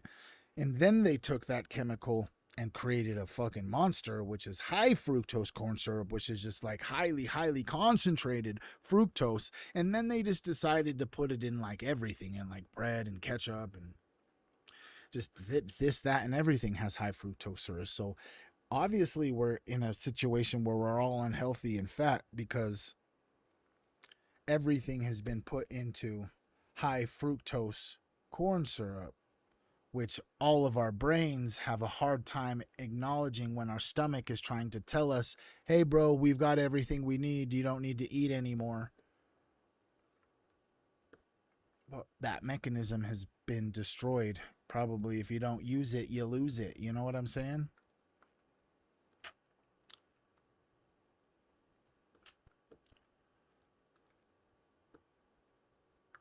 Yeah, you're right, Jay. All about the beaver's butts. You're right about beaver's butts, bro. And we accept it because we have to have a certain amount of calories each day or we will die from hunger each day. Those who eat this way have no clue what is going inside their intestines. How do you think food gets through you? Just magically? Our livers produce the enzymes and it just all goes through our intestines nice and clean? It has to go through a very long system. And no, we do not produce enough enzymes ourselves. Most of our kidneys and our complete endocrine system has been completely shut down. We don't even realize that we're not filtering out the toxins in our body. Over time, this shuts down the feeling of senses in the intestines and you no longer feel that you're rotting. What do you think a bloated belly is? Well, that's BS. Where's your proof?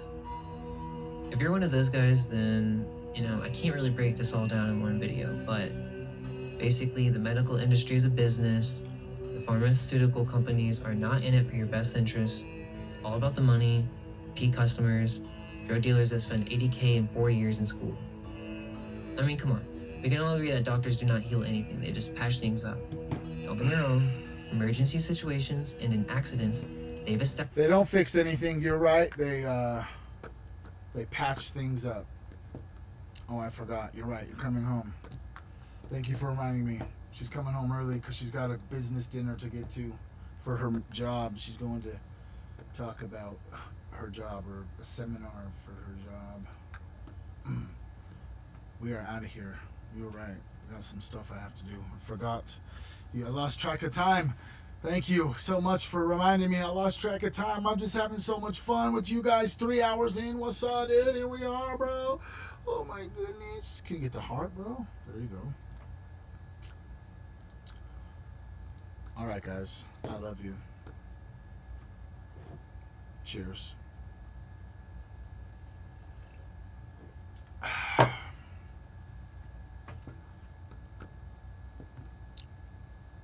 I hope you guys had a good one today. I had fun. I had fun. I had fun. Like I said, just to let y'all know,